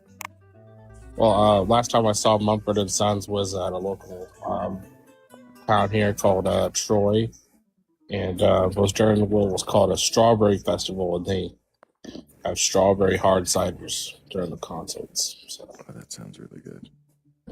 That does sound really good. oh, so good. They're like 13%, and like they're super sweet. It's like it's like strawberry juice. I got so faded. No, that doesn't sound very good. I'm not big on the getting drunk part, but enjoying, a drink every once in a while.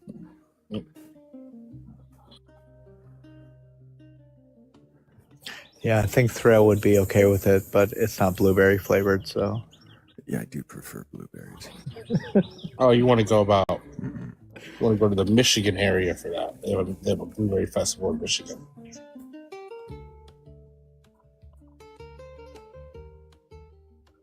Which I think is way better than the strawberry one. But how's the show been tonight so far? I've been well, you know me. You've been sleeping. Just cradles me like a baby, yes. Yeah. We questioned Alex, and Alex questioned me, and several other people questioned me, and several other people questioned Alex. And other than that, nobody's really been able to question themselves. It's really strange. It's been a slow night. There was a question. The questioner prompt. There was? I kept it up for a little more than an hour, maybe two. It's even asked a few questions. I don't know. Haley's comment when that comes out. I was even asked a few questions. What?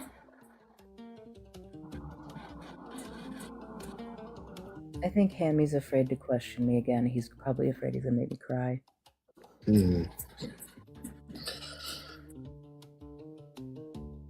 I would question Morgan, but she terrifies me. I don't bite that hard.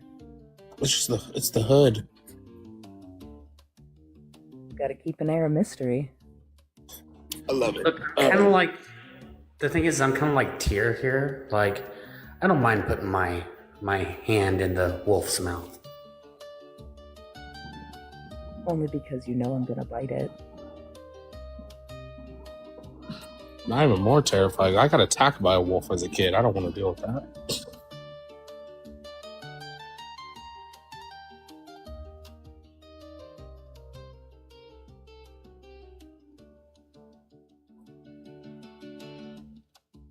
True story, by the way. True story.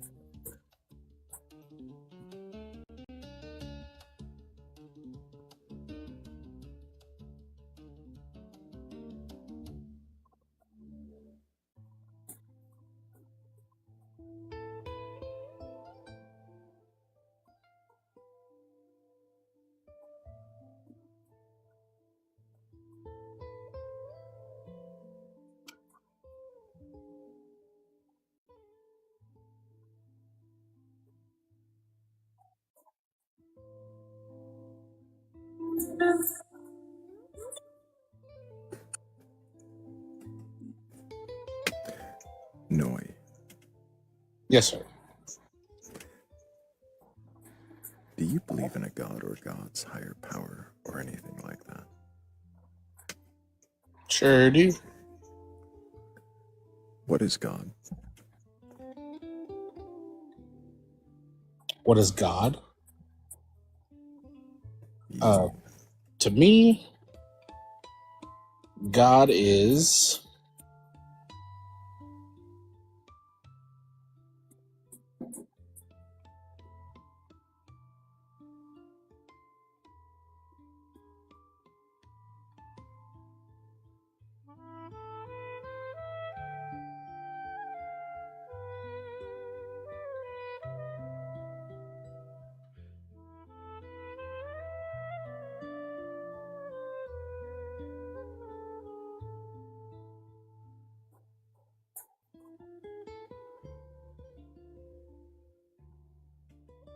Is this a dramatic pause?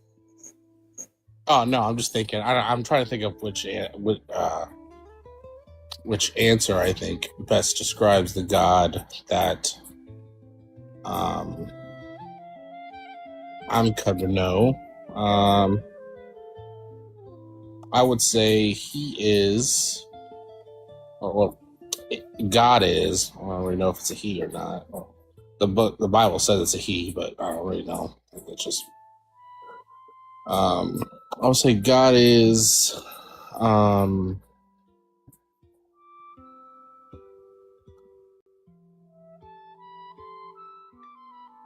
the judgment, the one who will judge my actions when my lights turn off, basically.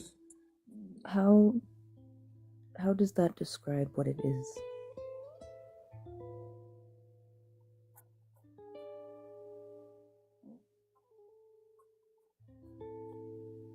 Well, I'd say like he's the judge of my decisions. I guess when the time ends, he's the one that'll be like, yeah, you're a good person. You did good. So you're describing what God does. What is it?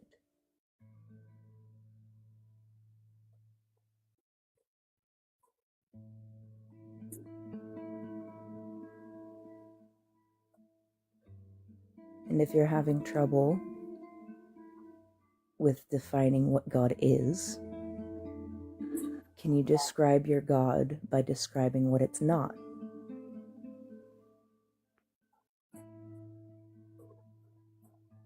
I wish there was another noun I could think of that describes a judge.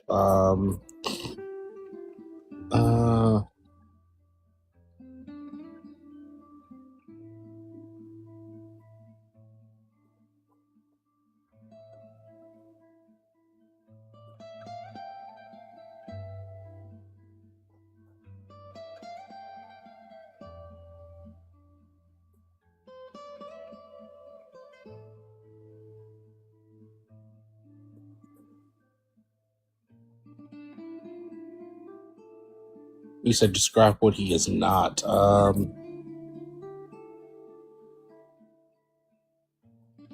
can't really describe what my God is not, because he's described as encompassing everything.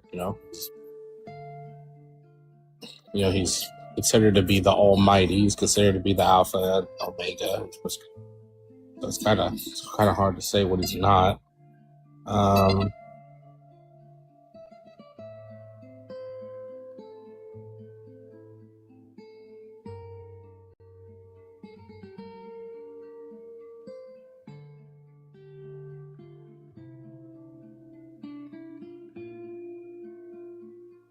I would say for me personally, what God's for me, I would say he's the one that's always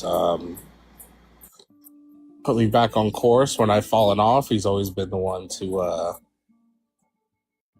lift me back up my feet. He's always been the one to when I really needed him. He's shown himself, giving me opportunities to bounce back. Humbles me when I get too arrogant or cocky do you believe that your God is a literal being? No. Like a person? No. What is that what being means to you? Well, when you say literal being, I think human being. Is there a different meaning to that? Because physical manifestation. So like flesh? Potentially. Does your God have a form?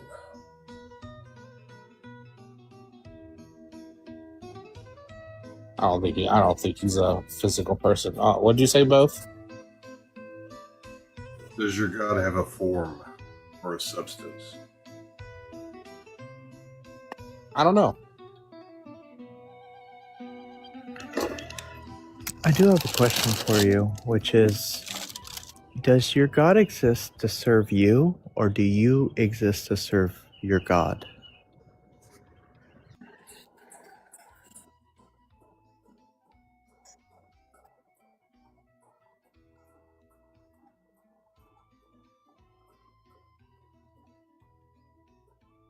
I guess it could go both ways.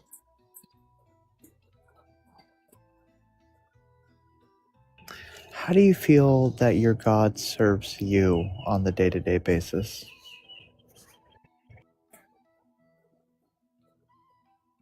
I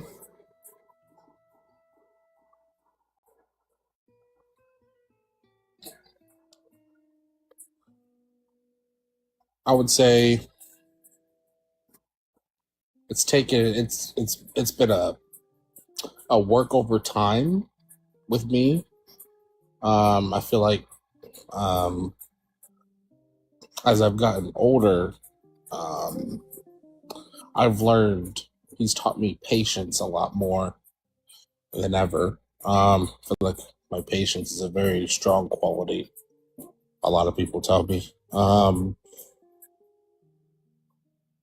My selflessness.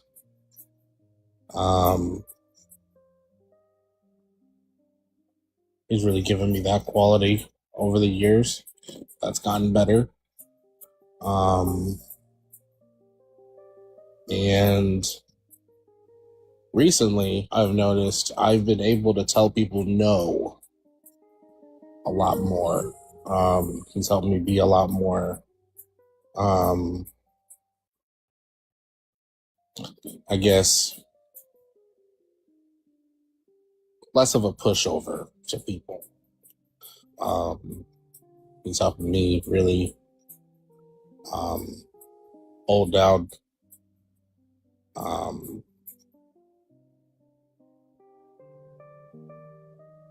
basically hold down the fort a lot more. I used to let people walk all over me, and if they needed something, I'd always say yes. I'd never question it or anything like that. I would just go ahead and do it. And if it affected me negatively, I didn't care. And, I've suffered the consequences of that a lot lately. And, through a lot of meditating and, praying and stuff, I've kind of learned, it's okay to say no. It's okay. It's okay to tell people no. It's okay to. I don't have to. I'm not the one that's supposed to save everyone. So I can, if that makes sense. I'd say it's different qualities that I've learned to adapt over the years that he's given me wisdom on to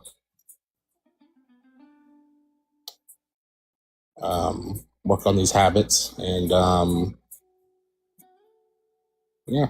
that's helped me a lot through my day-to-day life.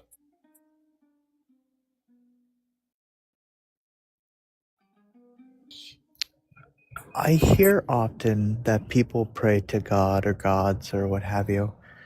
Do you feel that your God ever prays to you? Praise to me? Mm-hmm. I want to know.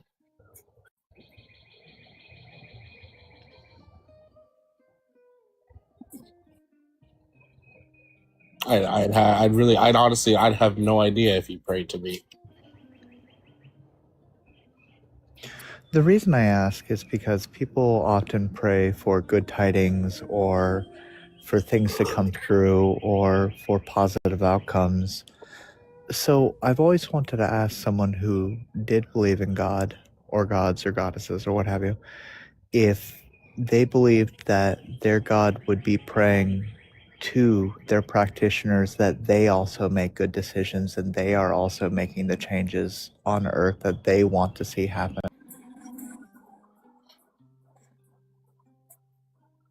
Pretty cool. That's a pretty cool way to think about it.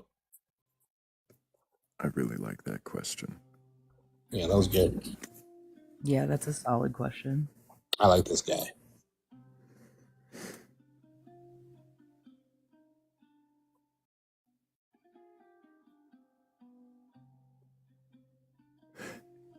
Do you feel, Noe, that there's any communication between, well, not between, but from your God?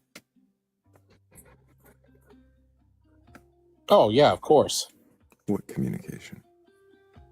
Well,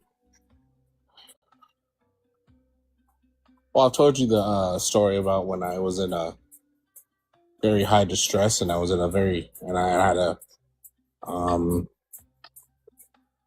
personal experience with him. I feel like there's also times where God communicates to me through, you know, things I enjoy doing, music, activities,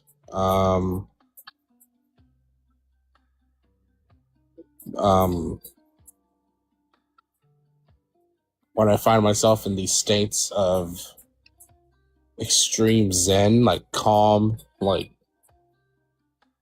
because I do have, I am diagnosed with acute anxiety, so there are times where I'm like, most of the day I'm kind of on edge a little bit, but when there's times that I'm just at eternal peace, just straight peace, whether if it's like on the lake or if like I'm with some friends, and I just feel super calm. I feel like that's a way of like, I feel like that's like a feeling of like God being there, God giving me that moment.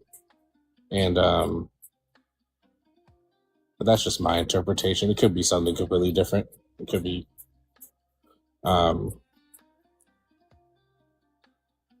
like, just the chemicals balancing, it could be just that, I acknowledge that. But No. but yeah. Could it be you? Could be me what? Could it be you and not God giving yourself those moments?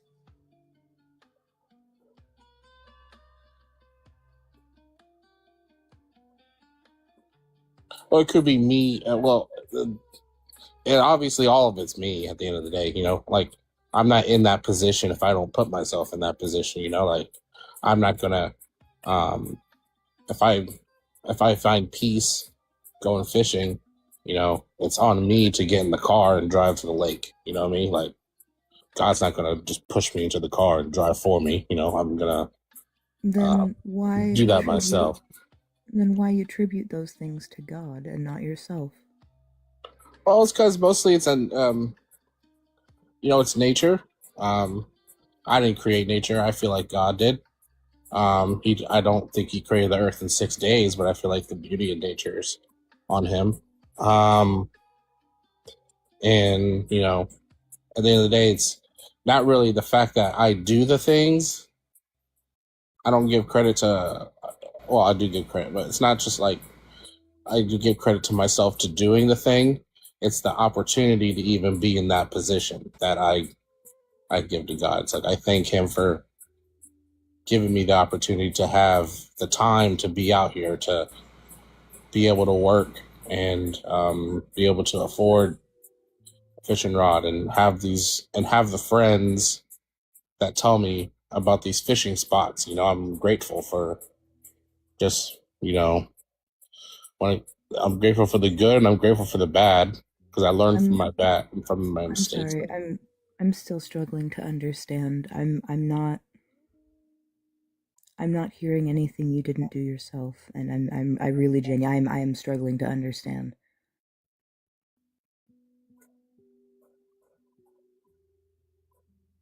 Well, let me try to explain it better.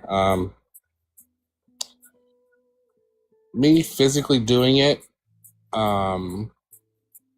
me physically going to places or meeting, being present, I will give credit to myself.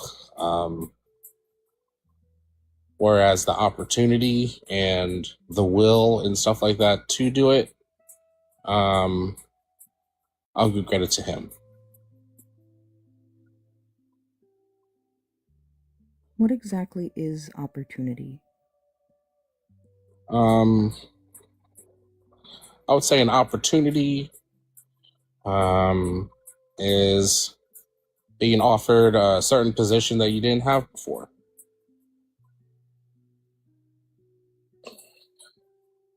Can you be more specific? I don't understand. I'll put it like this. I work in sales. Before I got into sales, I had no sales background at all. My background was mostly in culinary. And I got the opportunity to be in sales because of my personality, because they found out that I was a people person. I have not always been a people person. I used to be a very, very shy, insecure kid. And really, my confidence comes from reading scripture that would say how I was made in God's image, and I am made, and there's nothing about me that is unpleasant to God about the way I look, about the person I am, and another saying was my grandma liked to say is that God don't make evil. And so those are always things that gave me confidence. And, so that kind of switched up my personality a lot. I became more confident and more of a people person. And I finally got the opportunity to go into something that benefits me a lot in sales because of me being that people person. So This is going to sound like a question that is completely unrelated, and it may not go anywhere. What did you want to be when you grew up?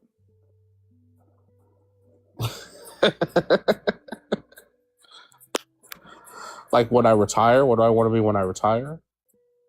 No, when you were a kid, what did you want to be? Oh, what did I want to be?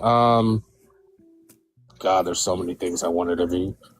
It was different stages. The very first thing. I'm sorry. No, go ahead.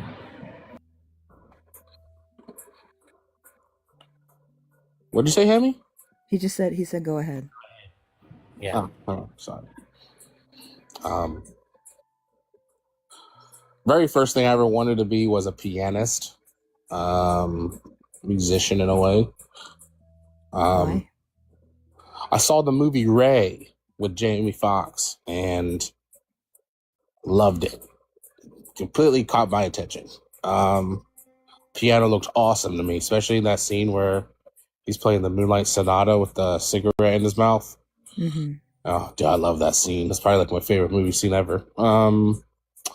After that, I wanted to be a chef. So I went to culinary school and stuff. And then had a job at a local restaurant, and they completely ruined kitchens for me for the rest of my life. And I never wanted to. understand. I've been in food service myself. Yeah, and you know how that is, like you can be very passionate and then you go into the wrong place with they try to sell you a dream, and you go in there and they completely ruin your entire passion right there. Mm-hmm. So back to the first answer, you said you wanted to be a pianist because of the movie. Right, yeah. Why didn't you pursue that? My mom my mom didn't want to pay for piano lessons.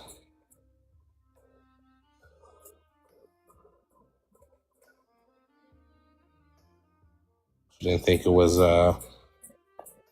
worth the time and money to have me learn piano. I understand. Thank you for answering. Yeah, no problem. May I ask, you said your personality has changed since your God entered your life and you've gained more confidence in things. If you had to describe your God's personality, if it has a personality, what would it be like?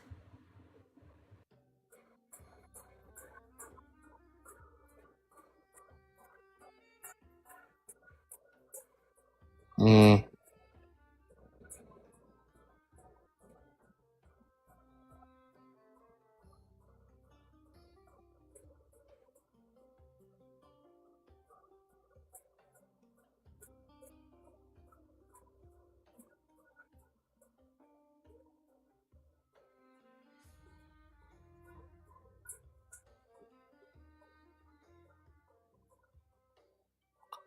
I say my God has been towards me. He's been a mixture of gracious and brutal.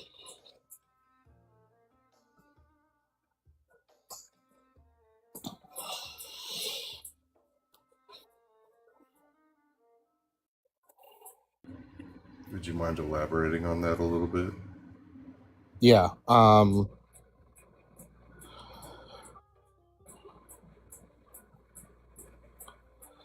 It seems that I've learned that I learned from my mistakes in a very brutal way.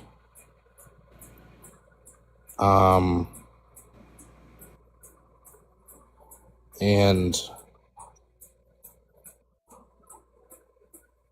my blessings have been given to me graciously, if that makes sense. I've lost a lot, and at the time it just felt really brutal to me to lose at those things, to lose these things. And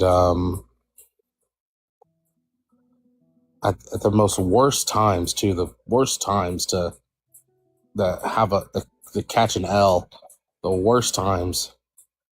And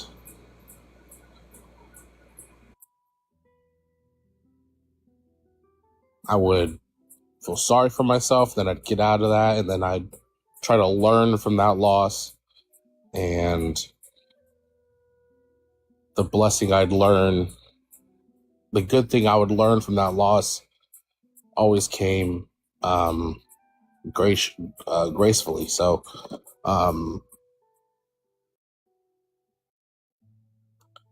I guess that's how I'll describe my my God is he's graceful and he's brutal. A two-part question for you. Do you believe that your God actively plays favorites? And then the second half of that question is, if so, is it how you reconcile that some people are more blessed than others, in your opinion? No, I don't think God plays favorites. I feel like most of the people, for me personally, I feel like most people's position in life, it's based on their decision and their will. I'm a very big advocate of, if you work hard, you'll get more than I have. I don't say, oh, God was better to them than he was to me. I see it as like they just have more things than I do. I don't really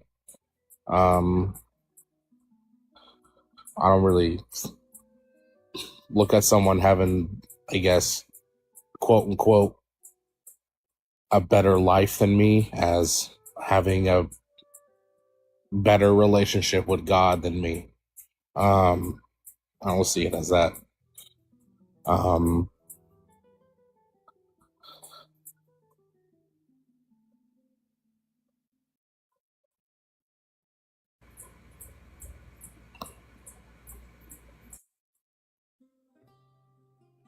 Yeah, no, I don't think God plays favors, in my opinion.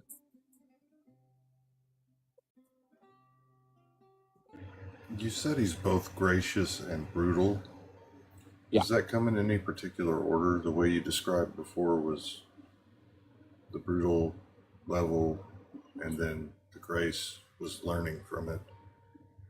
Does it come in the other order sometimes, or just grace, or just brutal? I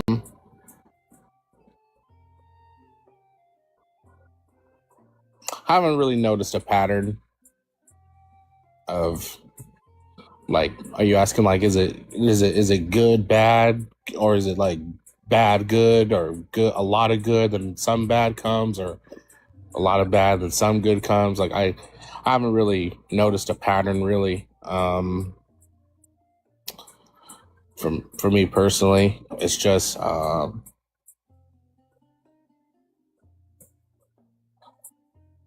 when I say brutal, I mean, like, if there's bad thing, whenever something bad happens in my life, it's like really bad. Like, it's that's what I mean. It's like, it's really bad. But when something good happens in my life, it can be minor, it can be outstanding, it can be seldom, but that's why I call it gracefully, because sometimes grace is small and sometimes grace is big, and you know. Does it ever concern you that there's no rhyme or reason to this behavior? Well, like, why bad things happen? Just there's no pattern or no way to kind of figure out what's going on, or what mood, maybe, I guess, this God would be in. I'm sure they're like I said, I personally don't see a pattern. Maybe if I dug more deep into it, I would see a pattern. It's just usually when bad things happen, I try my best to get out of that as soon as possible mentally. I try to dig deep and move forward as soon as possible, because I don't like wallowing in my mess. I feel like it's a very dark and it's a very bad place for me to stay in, because then I'll be very self-destructive, and I try to get out of that as soon as possible. Does the God help you out of the situation at all? Oh, very. He's put a lot of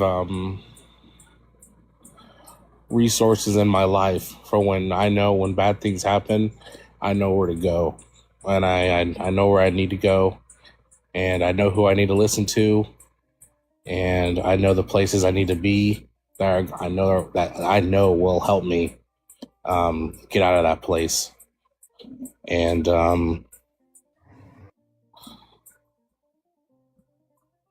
yeah.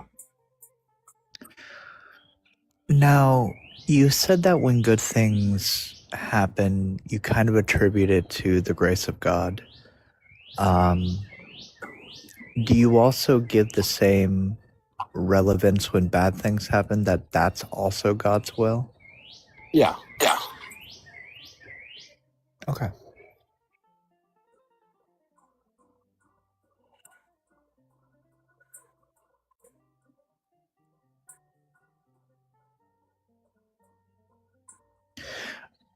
So for you, would you categorize that as more of a neutral God than an all good God? If God has good and bad plans for people?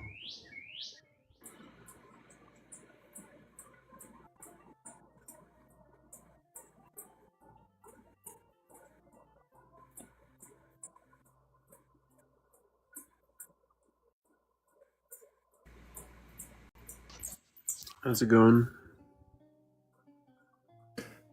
Hold on there, Maori.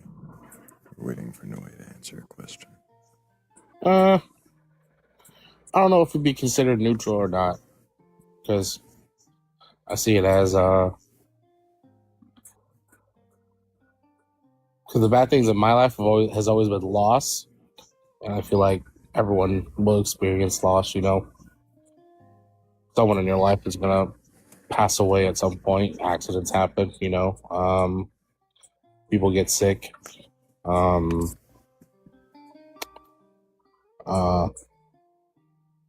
People get scammed. You know, different things like that can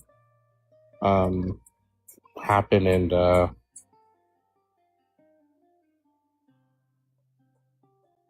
the end of the day, it's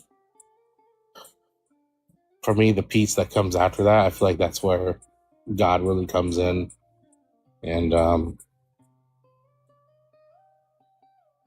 has a foothold in it. I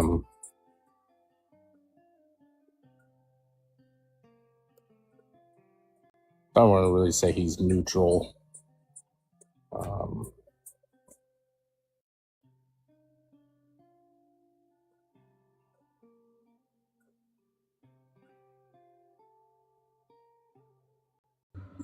Yeah. Go for it. Does this maybe come from a need for an explanation for why bad things happen?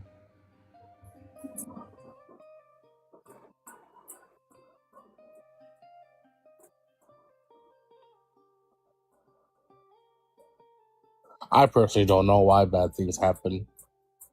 I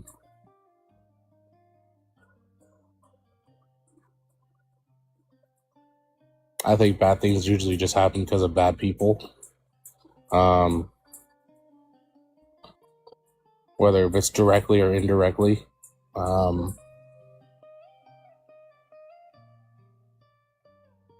I've seen people make bad decisions that affect everyone around them in a very negative way.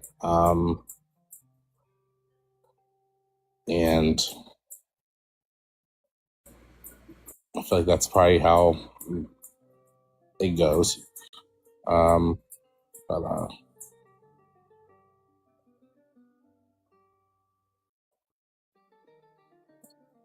that's why I always just try to focus on doing my best as a person. I try doing my best, not be a piece of shit, you know. So Thank you. yeah. We do have a new guest joining us. Maori, can I get your age for TikTok TOS? 26. And do you have a belief in a god or gods, higher power, or anything like that? I believe in practical, like I believe in alchemy and the law of equivalent exchange.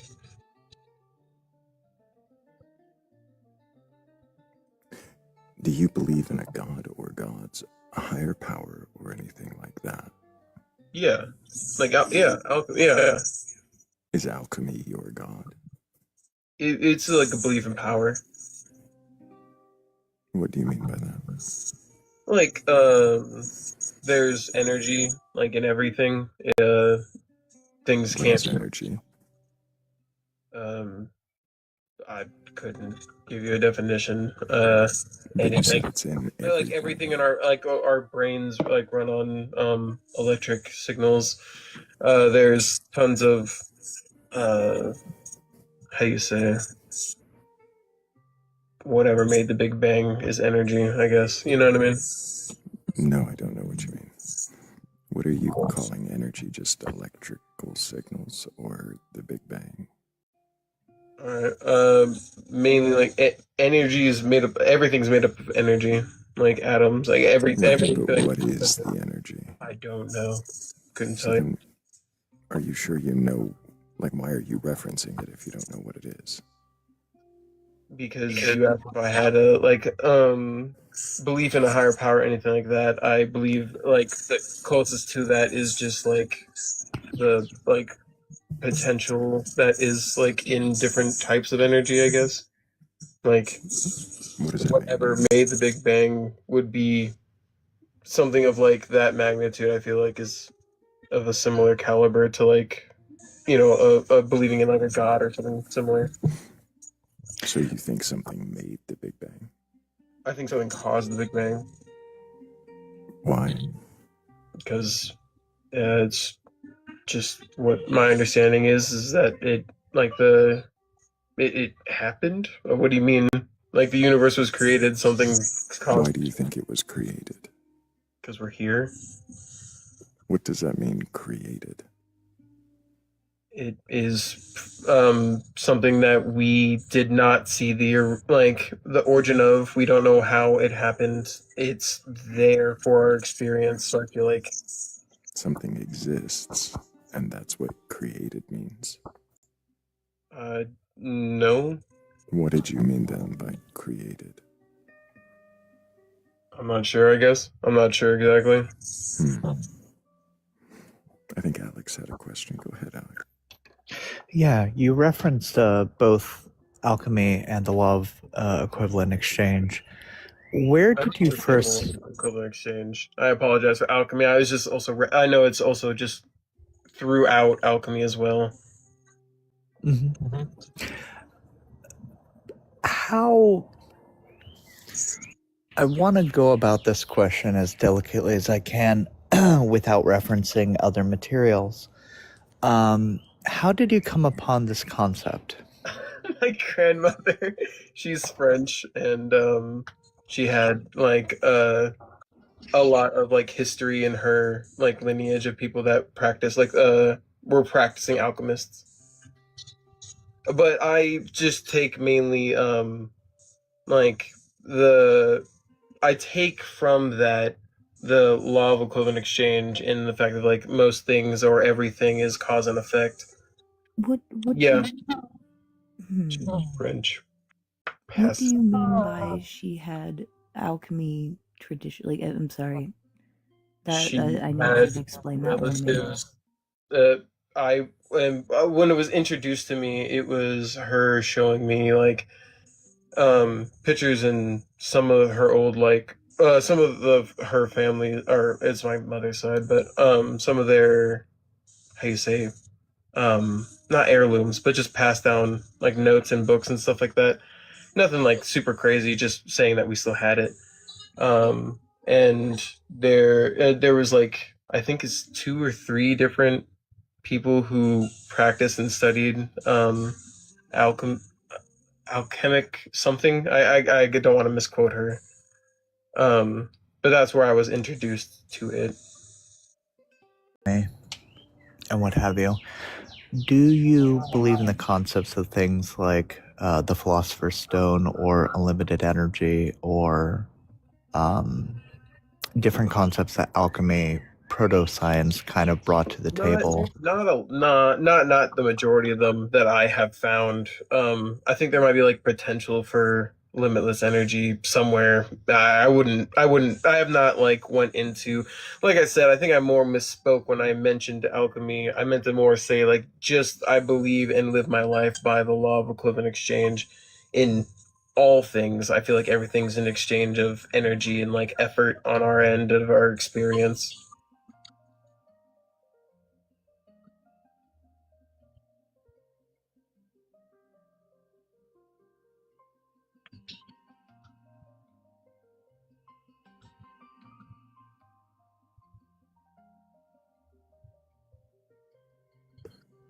Are you saying... Oh, go ahead, Alex. Yeah, so just to clarify, the law of equivalent exchange is to obtain or create something of equal value must be sacrificed or lost. Would that be correct? I think that's like verbatim what it is.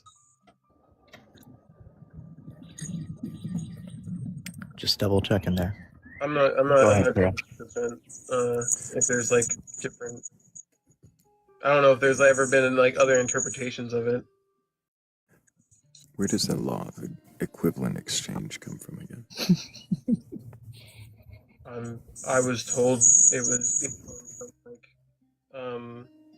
the basis for what alchemy was made, but I'm not sure if it's like original origins. What does sacrifice mean in there? It could mean a multitude of things, but to give up something. In this specific instance, what is the something? Well, in the specific inference, it's how I I apply it to my life. So for me, 9 times out of 10, time, effort, mainly is like how most people would see that. It could also be that you give up something that you're passionate about or interested in for something else. Like I feel just how I choose to live my life, and it helps out in like dictating what I do for my day to day.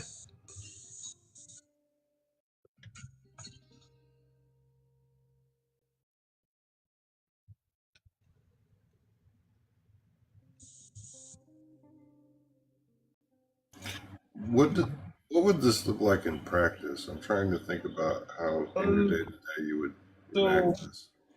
If I want like a healthy relationship, or if I want like a better like social relationship, that can look like a bunch of different things, obviously. But for me, or an application of it would be like you can choose to like still interact with someone that you're not getting a benefit from. We see that a lot with like abusive relationships, or like a friend that just you have a friend that might not know you, that you've just been friends with forever, and where the exchange of energy and like the balance of that, I feel like should be sought after. I feel like a lot of times we just give people our energy, and I mean that in from like time, from like your social battery, however you want to interpret that. We give people effort, and often either don't receive it, or we receive it a lot more. Whatever your relationship is with that person. But that's like just a very quick, easy response. Like I don't try to entertain relationships and relationship just being a connection you have with a person, not romantic always. It would be against my like thought. It would be against my beliefs to like continue to maintain or encourage a relationship that I know is damaging in some way, and or like taking away from me without like balance to it being a benefit in some other fashion. So this is mainly interpersonal, not really for like objects or money. Sometimes it's mainly like I said, you'll see it with like your day to day interactions, like interpersonal, like how you said. But I also apply it to like wanting to better your situation, whatever the circumstance. I feel takes a certain level of commitment, accountability. All these things take energy and time, you know what I mean? And you see a return whenever you self-invest normally, or hopefully. It can also look like self-care, self-love, or just I feel like balancing yourself out is also a part of that for sure. Like knowing what makes you happy, not happy, your own values and whatnot.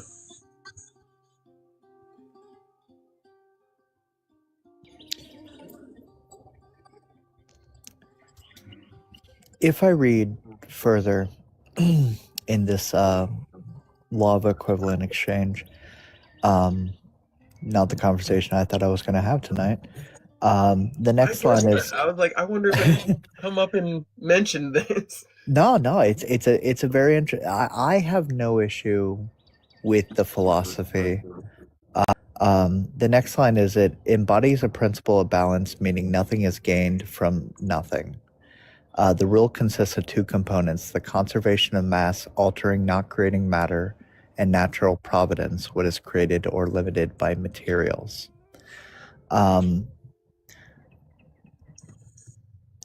It's an interesting concept to apply to the real world, Yeah. given its origins. I also thought so because at first I was like, this is, insane, or like very like, I thought fantasy like only, you know what I mean? Like I didn't really know at first like what to take from it outside of like thinking it was just an interesting thing, but I think it was a lot of like, not to like derail because I'm sure you have a point or question, but it was like a real interesting thing trying to also apply it to myself because I just found myself feeling how you say, off balance with like a lot of stuff, and when I tried to like revalue it and making sure that I'm still having my needs met and that I'm also meeting other people's needs, maybe in or yeah, it's very much interpersonal. I feel like it well, isn't that also kind of technically how most religion is? Like, because it's your relationship with God, also, or your God, so to speak. But anyways, continue, Alex. Yeah.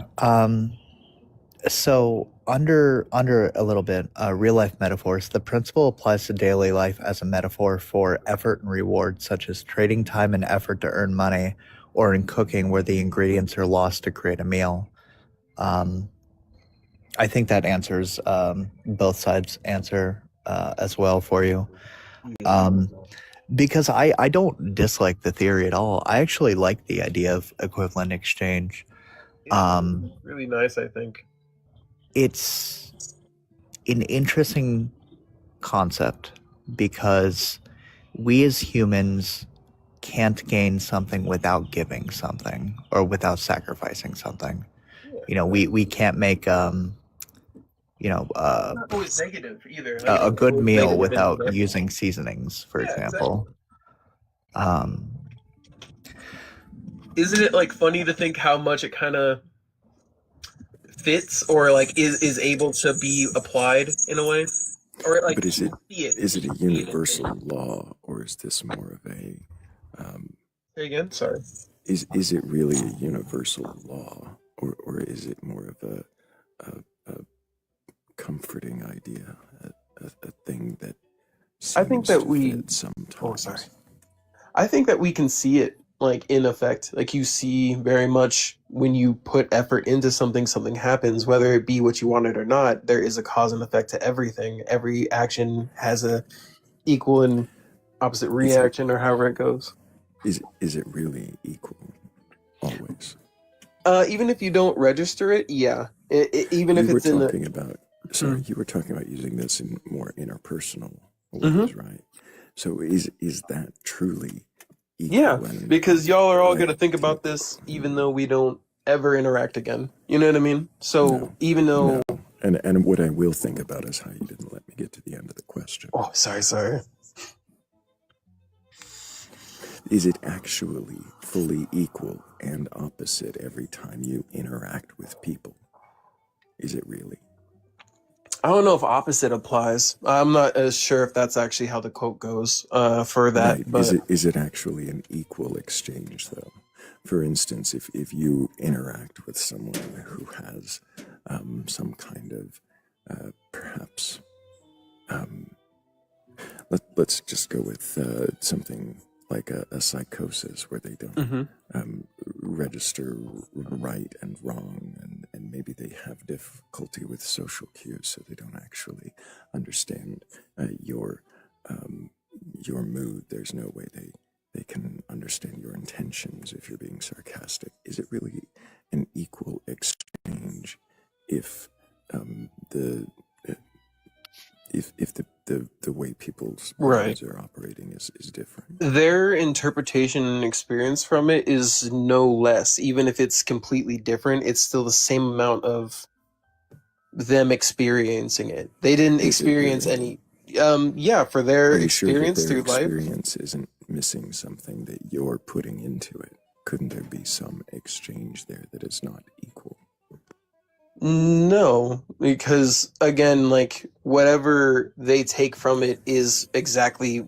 I'm not understanding what you're asking. You're saying that there's no way, that there's any way somebody could misinterpret or I didn't say that they get can't that misinterpret or that they can't take something different. Like how you said, they can misinterpret. They can still react. Like any reaction is a reaction. Yeah. What if there's no reaction? You keep jumping in to answer the question before I'm finished, so I think I'm done. But if anybody else would like to ask a few questions, that's great.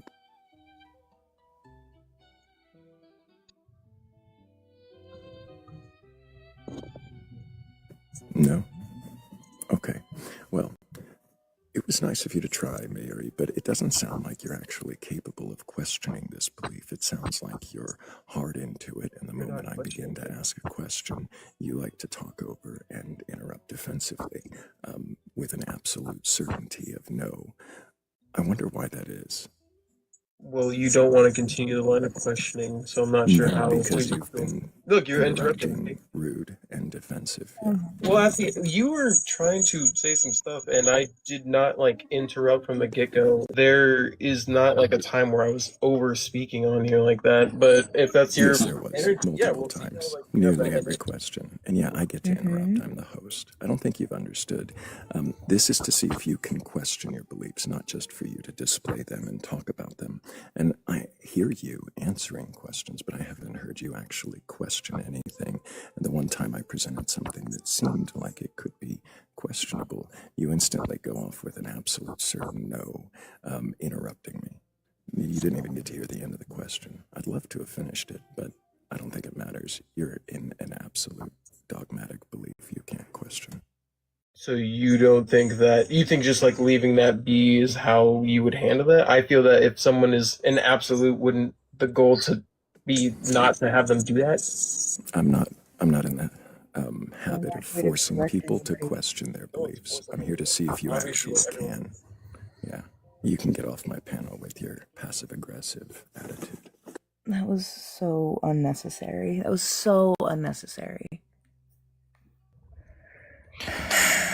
I think the strange thing about that belief, and I'm not one to call beliefs strange typically.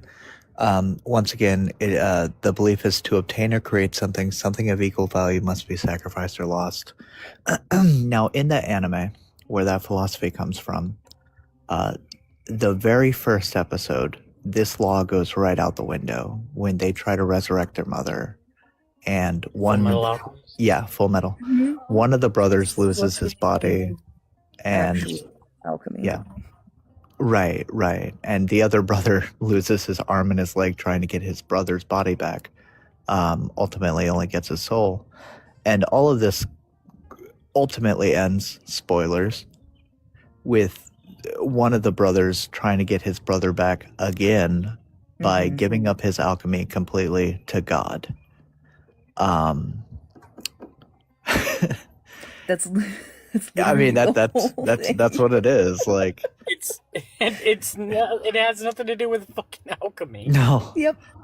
That's why I asked if he had the idea of like the Philosopher's Stone, because that was part of our actual history, and that was part of like the Nicholas dogmatic Flamel right. is a real person.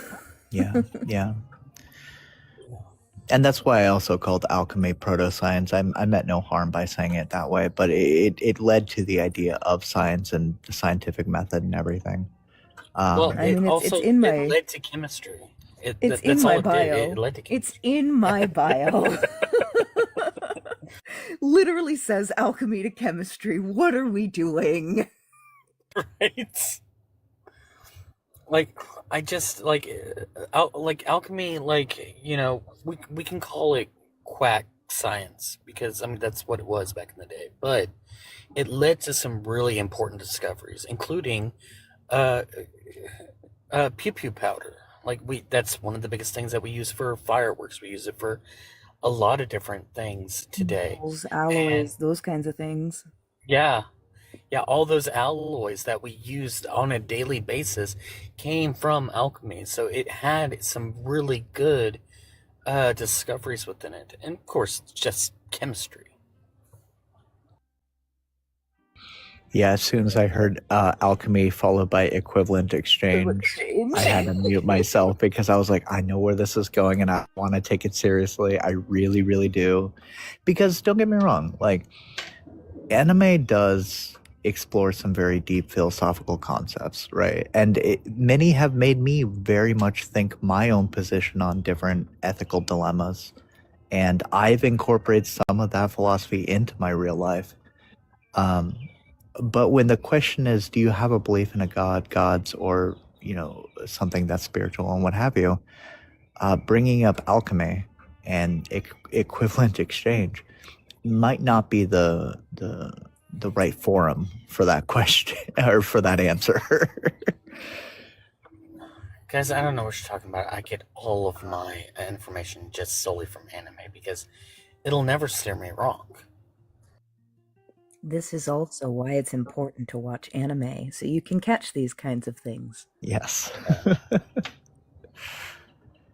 And I mean, there's also multiple subplots within that anime directly about religion and the harm that religion can cause people. Like the harm fanatical beliefs does, like twice, I think. There's a cursed plot line that we don't want to talk about. Do not. Just said we don't want to talk about it.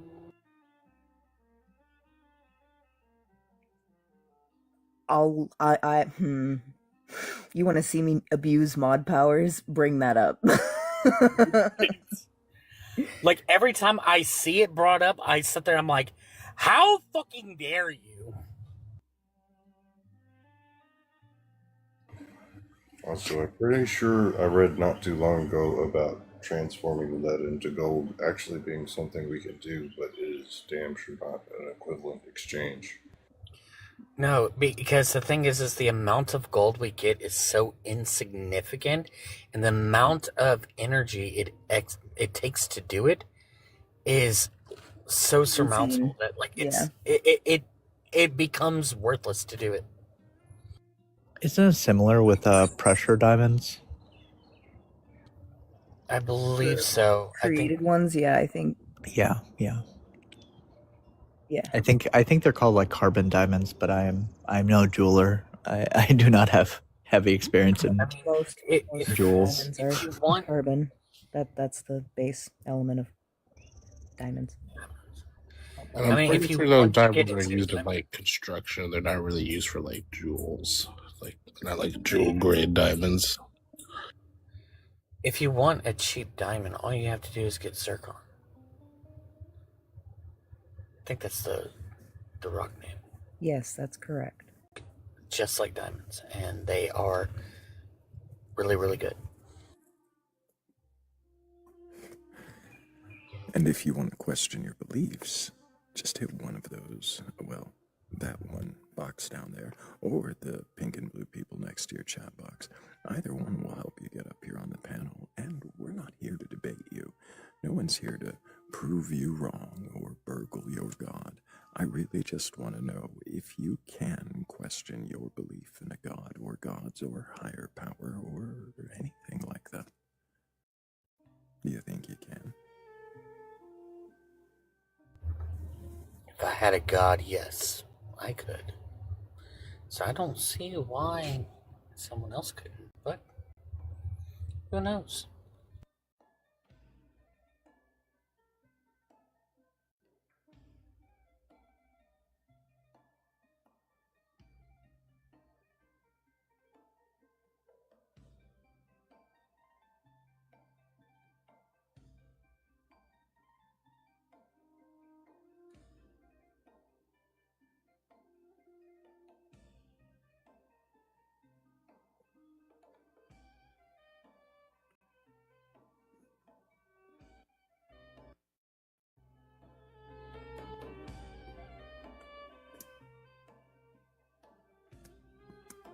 Just occurred to me that the music was nearly inaudible, at least to me.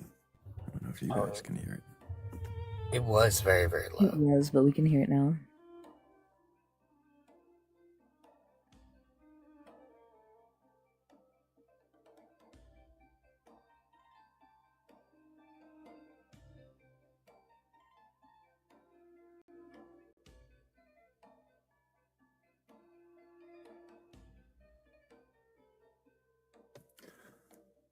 I guess the question is, are we at another music break, or do we actually have someone who can question? Because so far that queue is empty. What? The queue is empty? Empty. Oh, man. Guys, that means one of us will have to be questioned, and we don't want to do that. We've all been questioned. We were still questioning Noi before.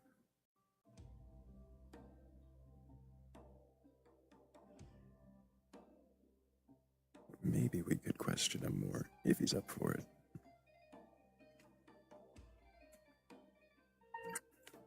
I got a little bit of time.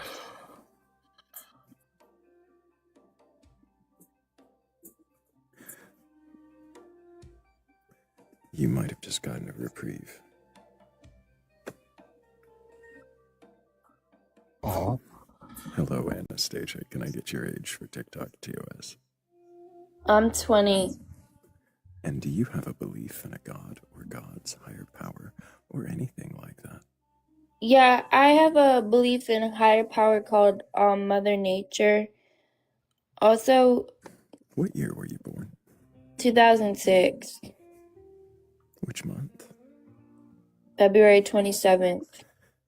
And when you say that you believe in Mother Nature, is that as a entity, a being, something?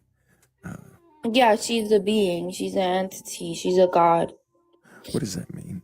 She's a goddess. It means that she really is the controller of the earth.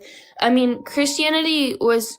It says in the Bible, it says that God was the creator of the earth, but females create human beings, so I think they're the real creators. But also, Mother Nature is the scientific. It's interesting.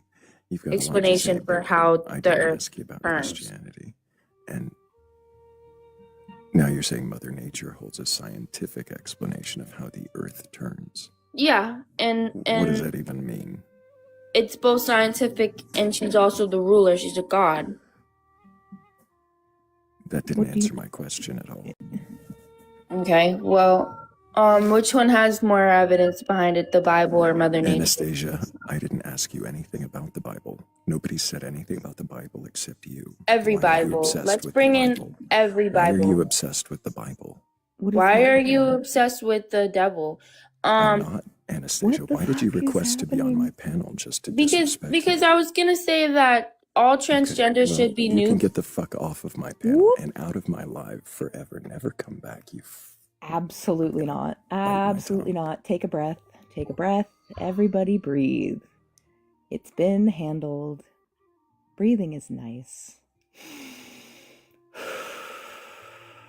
Told you, Hammy.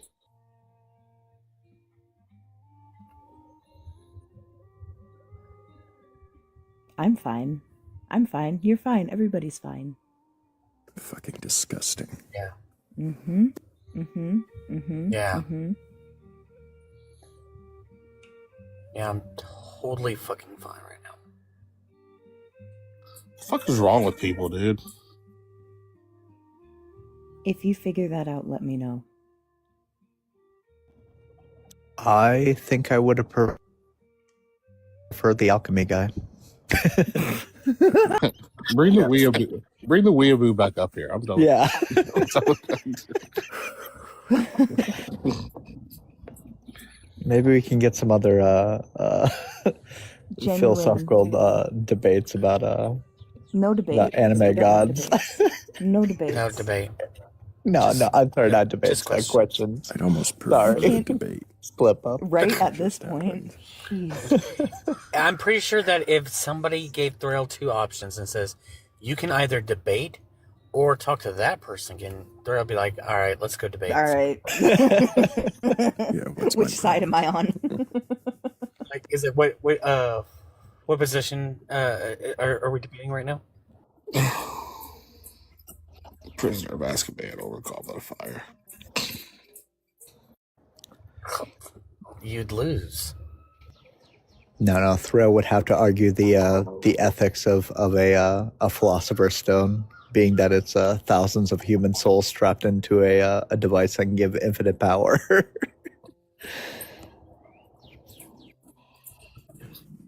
I'd have questions about my own position then. What is a soul? What is a soul? No, but Thrayle, you gotta do it in the debate for me. You gotta be like, what's a soul? Go ahead. Can you substantiate the nature of a soul? Oh my god. Oh my god, I hate it. Stop. You equivalent thousands of those said souls that we don't know of in one stone. Go ahead. You know, What Noi, the thing is oh, you're gonna ask him a question? Good, go ahead. yeah, how do you define a soul? If you believe in the concept of soul, I don't want to presuppose anything.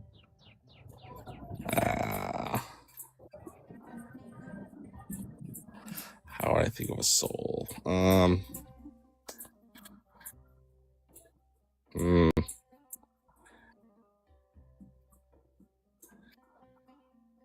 don't know, because soul's been presented to me in so many different ways.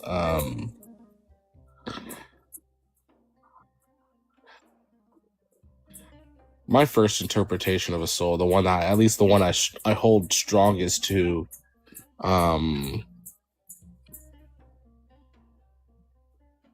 when I was younger, learning about music and why it makes you feel certain tunes make you feel the way they do. And my mom always described it as the soul in it.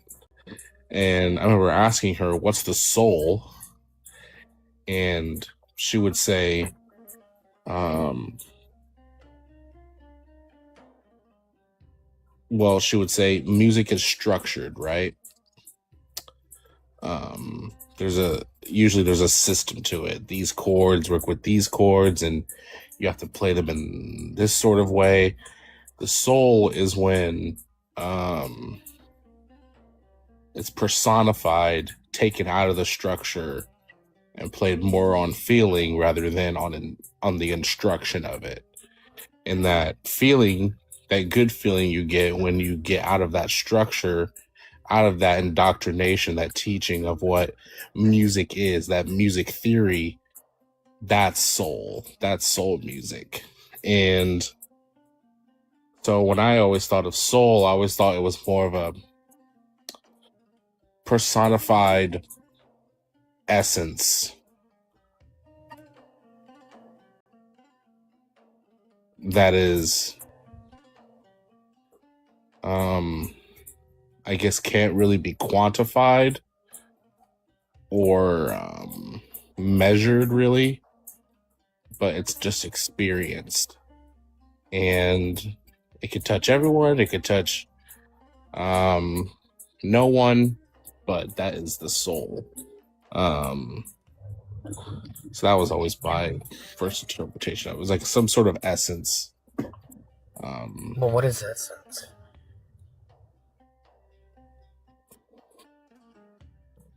I don't know. I guess in that it was like a feeling, I guess. What if I really knew. That was always just What if you identified music that had soul, as you call it, and someone with the learning was able to quantify every variable that you thought provided soul to that music?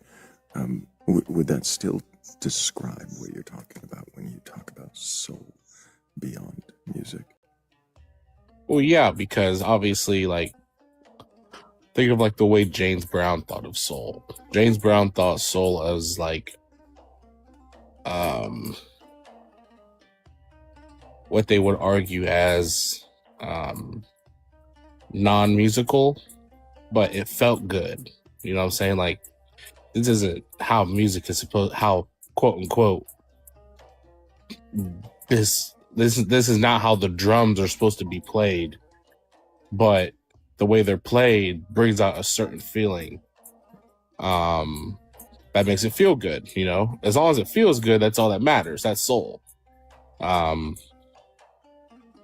obviously there's musicians that can talk about like the time signature and how this is considered quote unquote what's supposed to be offbeat, but the offbeat is technically the beat.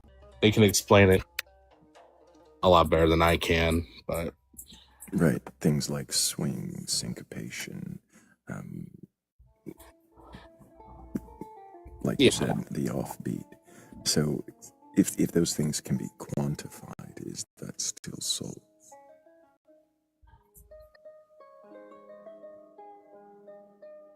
I would say so, because he's not really looking at it from the person that created it isn't really looking at it from the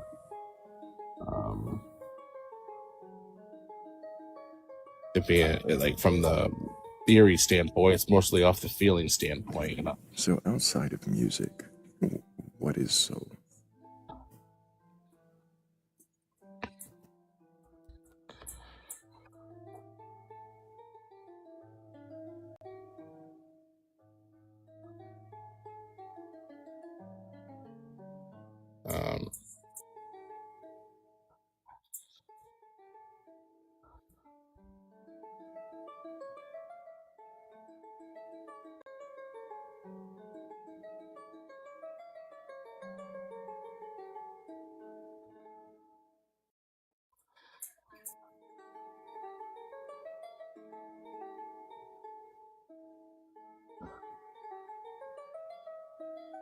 I don't know what it is, but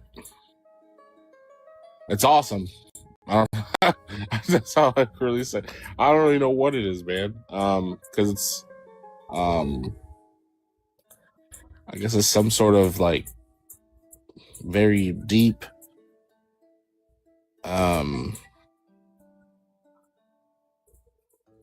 like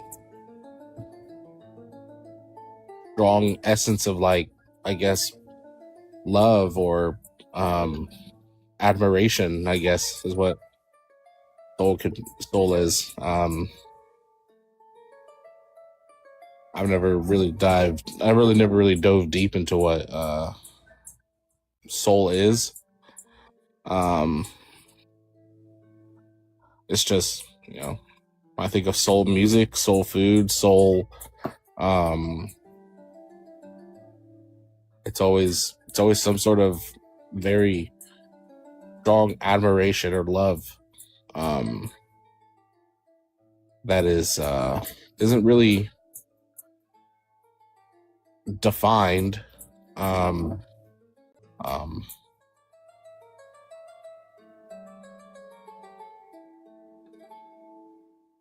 know. It's hard to describe. It's hard to describe, right?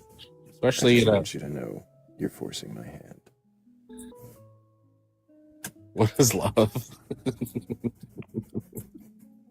God damn it. Maybe don't hurt me. Don't hurt me no more. I don't know, man. For my family, at least, you know, we're very in tune with our history. And, you know, my family's been through, we have our history dating all the way back from the very African country where we're taken from, to the ship we were on, to the places we were dropped off, and the people that sold us. So, and the works we went through to get our freedom. So I guess, so we're very in tune with our history, and soul for us has always just been about the love our people had to get us to where we are today, I guess is. And I feel like that's how it is for a lot of Black families, and I feel like that's why soul music is what it is, and soul food what it is today, is just the love and admiration we've had for each other through everything and through traditions and respect for one another. I guess that's what soul is to us.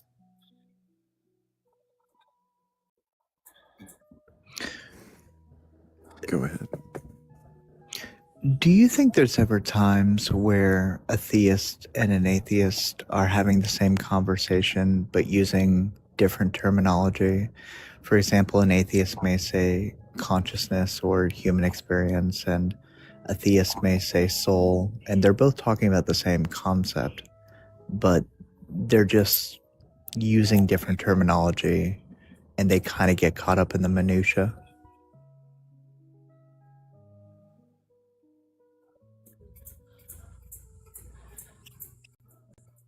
Yeah, I think that's fair to say. Yeah.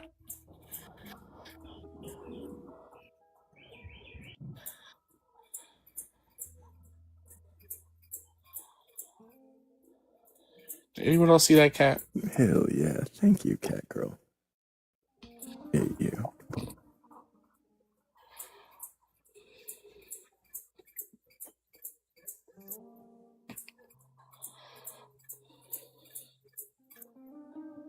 Oh, Hammy. Now you gotta ask it out loud. Is love a second-hand emotion?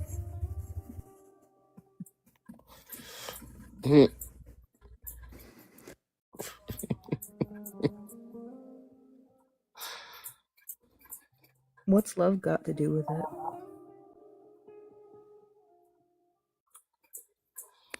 Is this the love? No. Noe, could you just do me one quick favor? Yeah. And could you tell me what a pencil is? Well, it's a pencil. Yes. It's a writing instrument.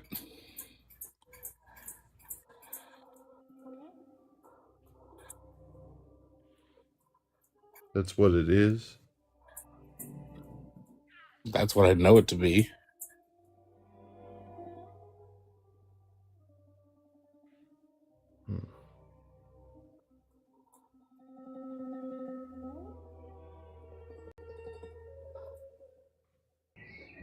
I feel that both was looking for a piece of wood with graphene in the middle.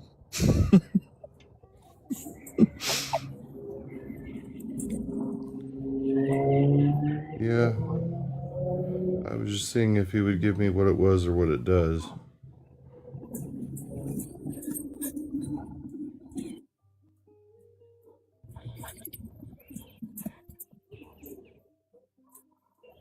Did I just get Rick rolled over a pencil? With that question, both, are you trying, like, if we correlate it to theology, are you trying to correlate what faith is versus what faith does? No, it was more in relation to asking questions about what is love or what is soul. And the answers tend to be more towards what applications it has. Like, what is God? Well, he does this, he does that. I just wanted to see if it applied to, like, if that was just a habit of describing things in the way they're used. So it's not a writing instrument? Well, that's the way that's what it's for and how it's applied. And I suppose one might call it its purpose. But what a pencil is a piece of wood with graphite in it and a little rubber eraser on the end and maybe some metal to hold it. Is it always wood? And is there always an eraser on it? Not always. Okay. But it's generally what it is.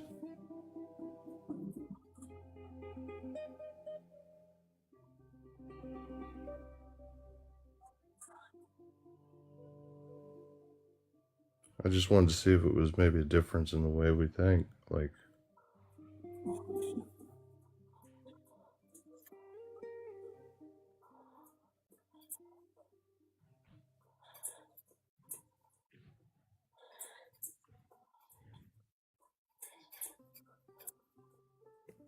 I promise I'm not falling over. Having a seating failure. Too bony for this stool.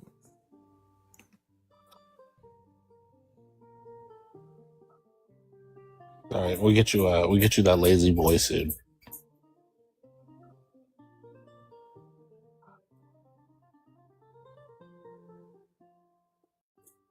As long as it's not a wooden lazy boy. There's wooden lazy boys? I don't know. I was just making a joke about pencils.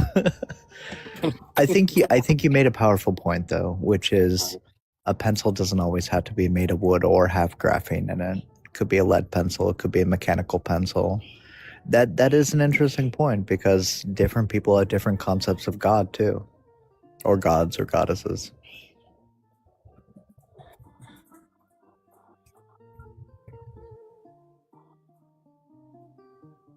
Or higher powers or anything like that. Somebody out there has that, then they should request on up. They most definitely should, because they're going to keep questioning me, and unfortunately, I only have a few minutes before I have to go work and open and close. You know, Noy, you said that like an hour ago too. So I mean, how much is this few minutes exactly? 8:20. Well, since Central Time is the only real time, that's like an hour away. Well, I'm on that east side, so.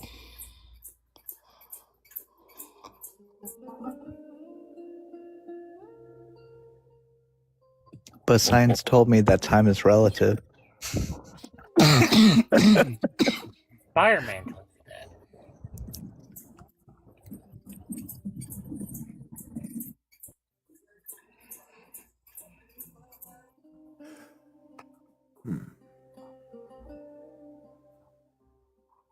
Branch said this live could have been an email.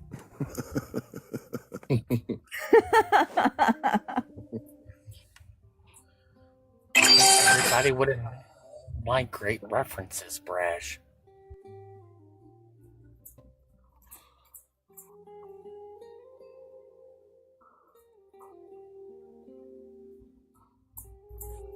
Well, one way to keep it from turning into an email, of course, would be if someone with a belief in a god or gods, a higher power, or something like that would request up and maybe, just maybe, question their beliefs.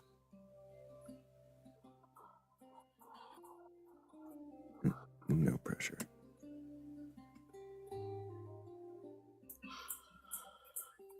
End up sending snails to the wrong thing, damn it. Just to be clear, I promise, no, I wasn't making a dig at you with the pencil. I was just really trying to... No, I saw what you're doing. Trying to see how you think. Yeah, I understand. I'm pretty sure I've asked Noise some much meaner questions. Meaner? You mean never. No, I just mean meaner than what is a pencil.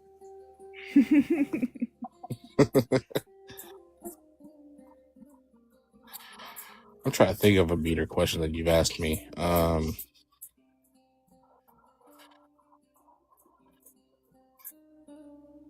think the only one that's ever put me on the hot seat was was bats. They put me in the hot seat. Bats did put you in the hot seat. Yeah. They had me sitting here like, dang.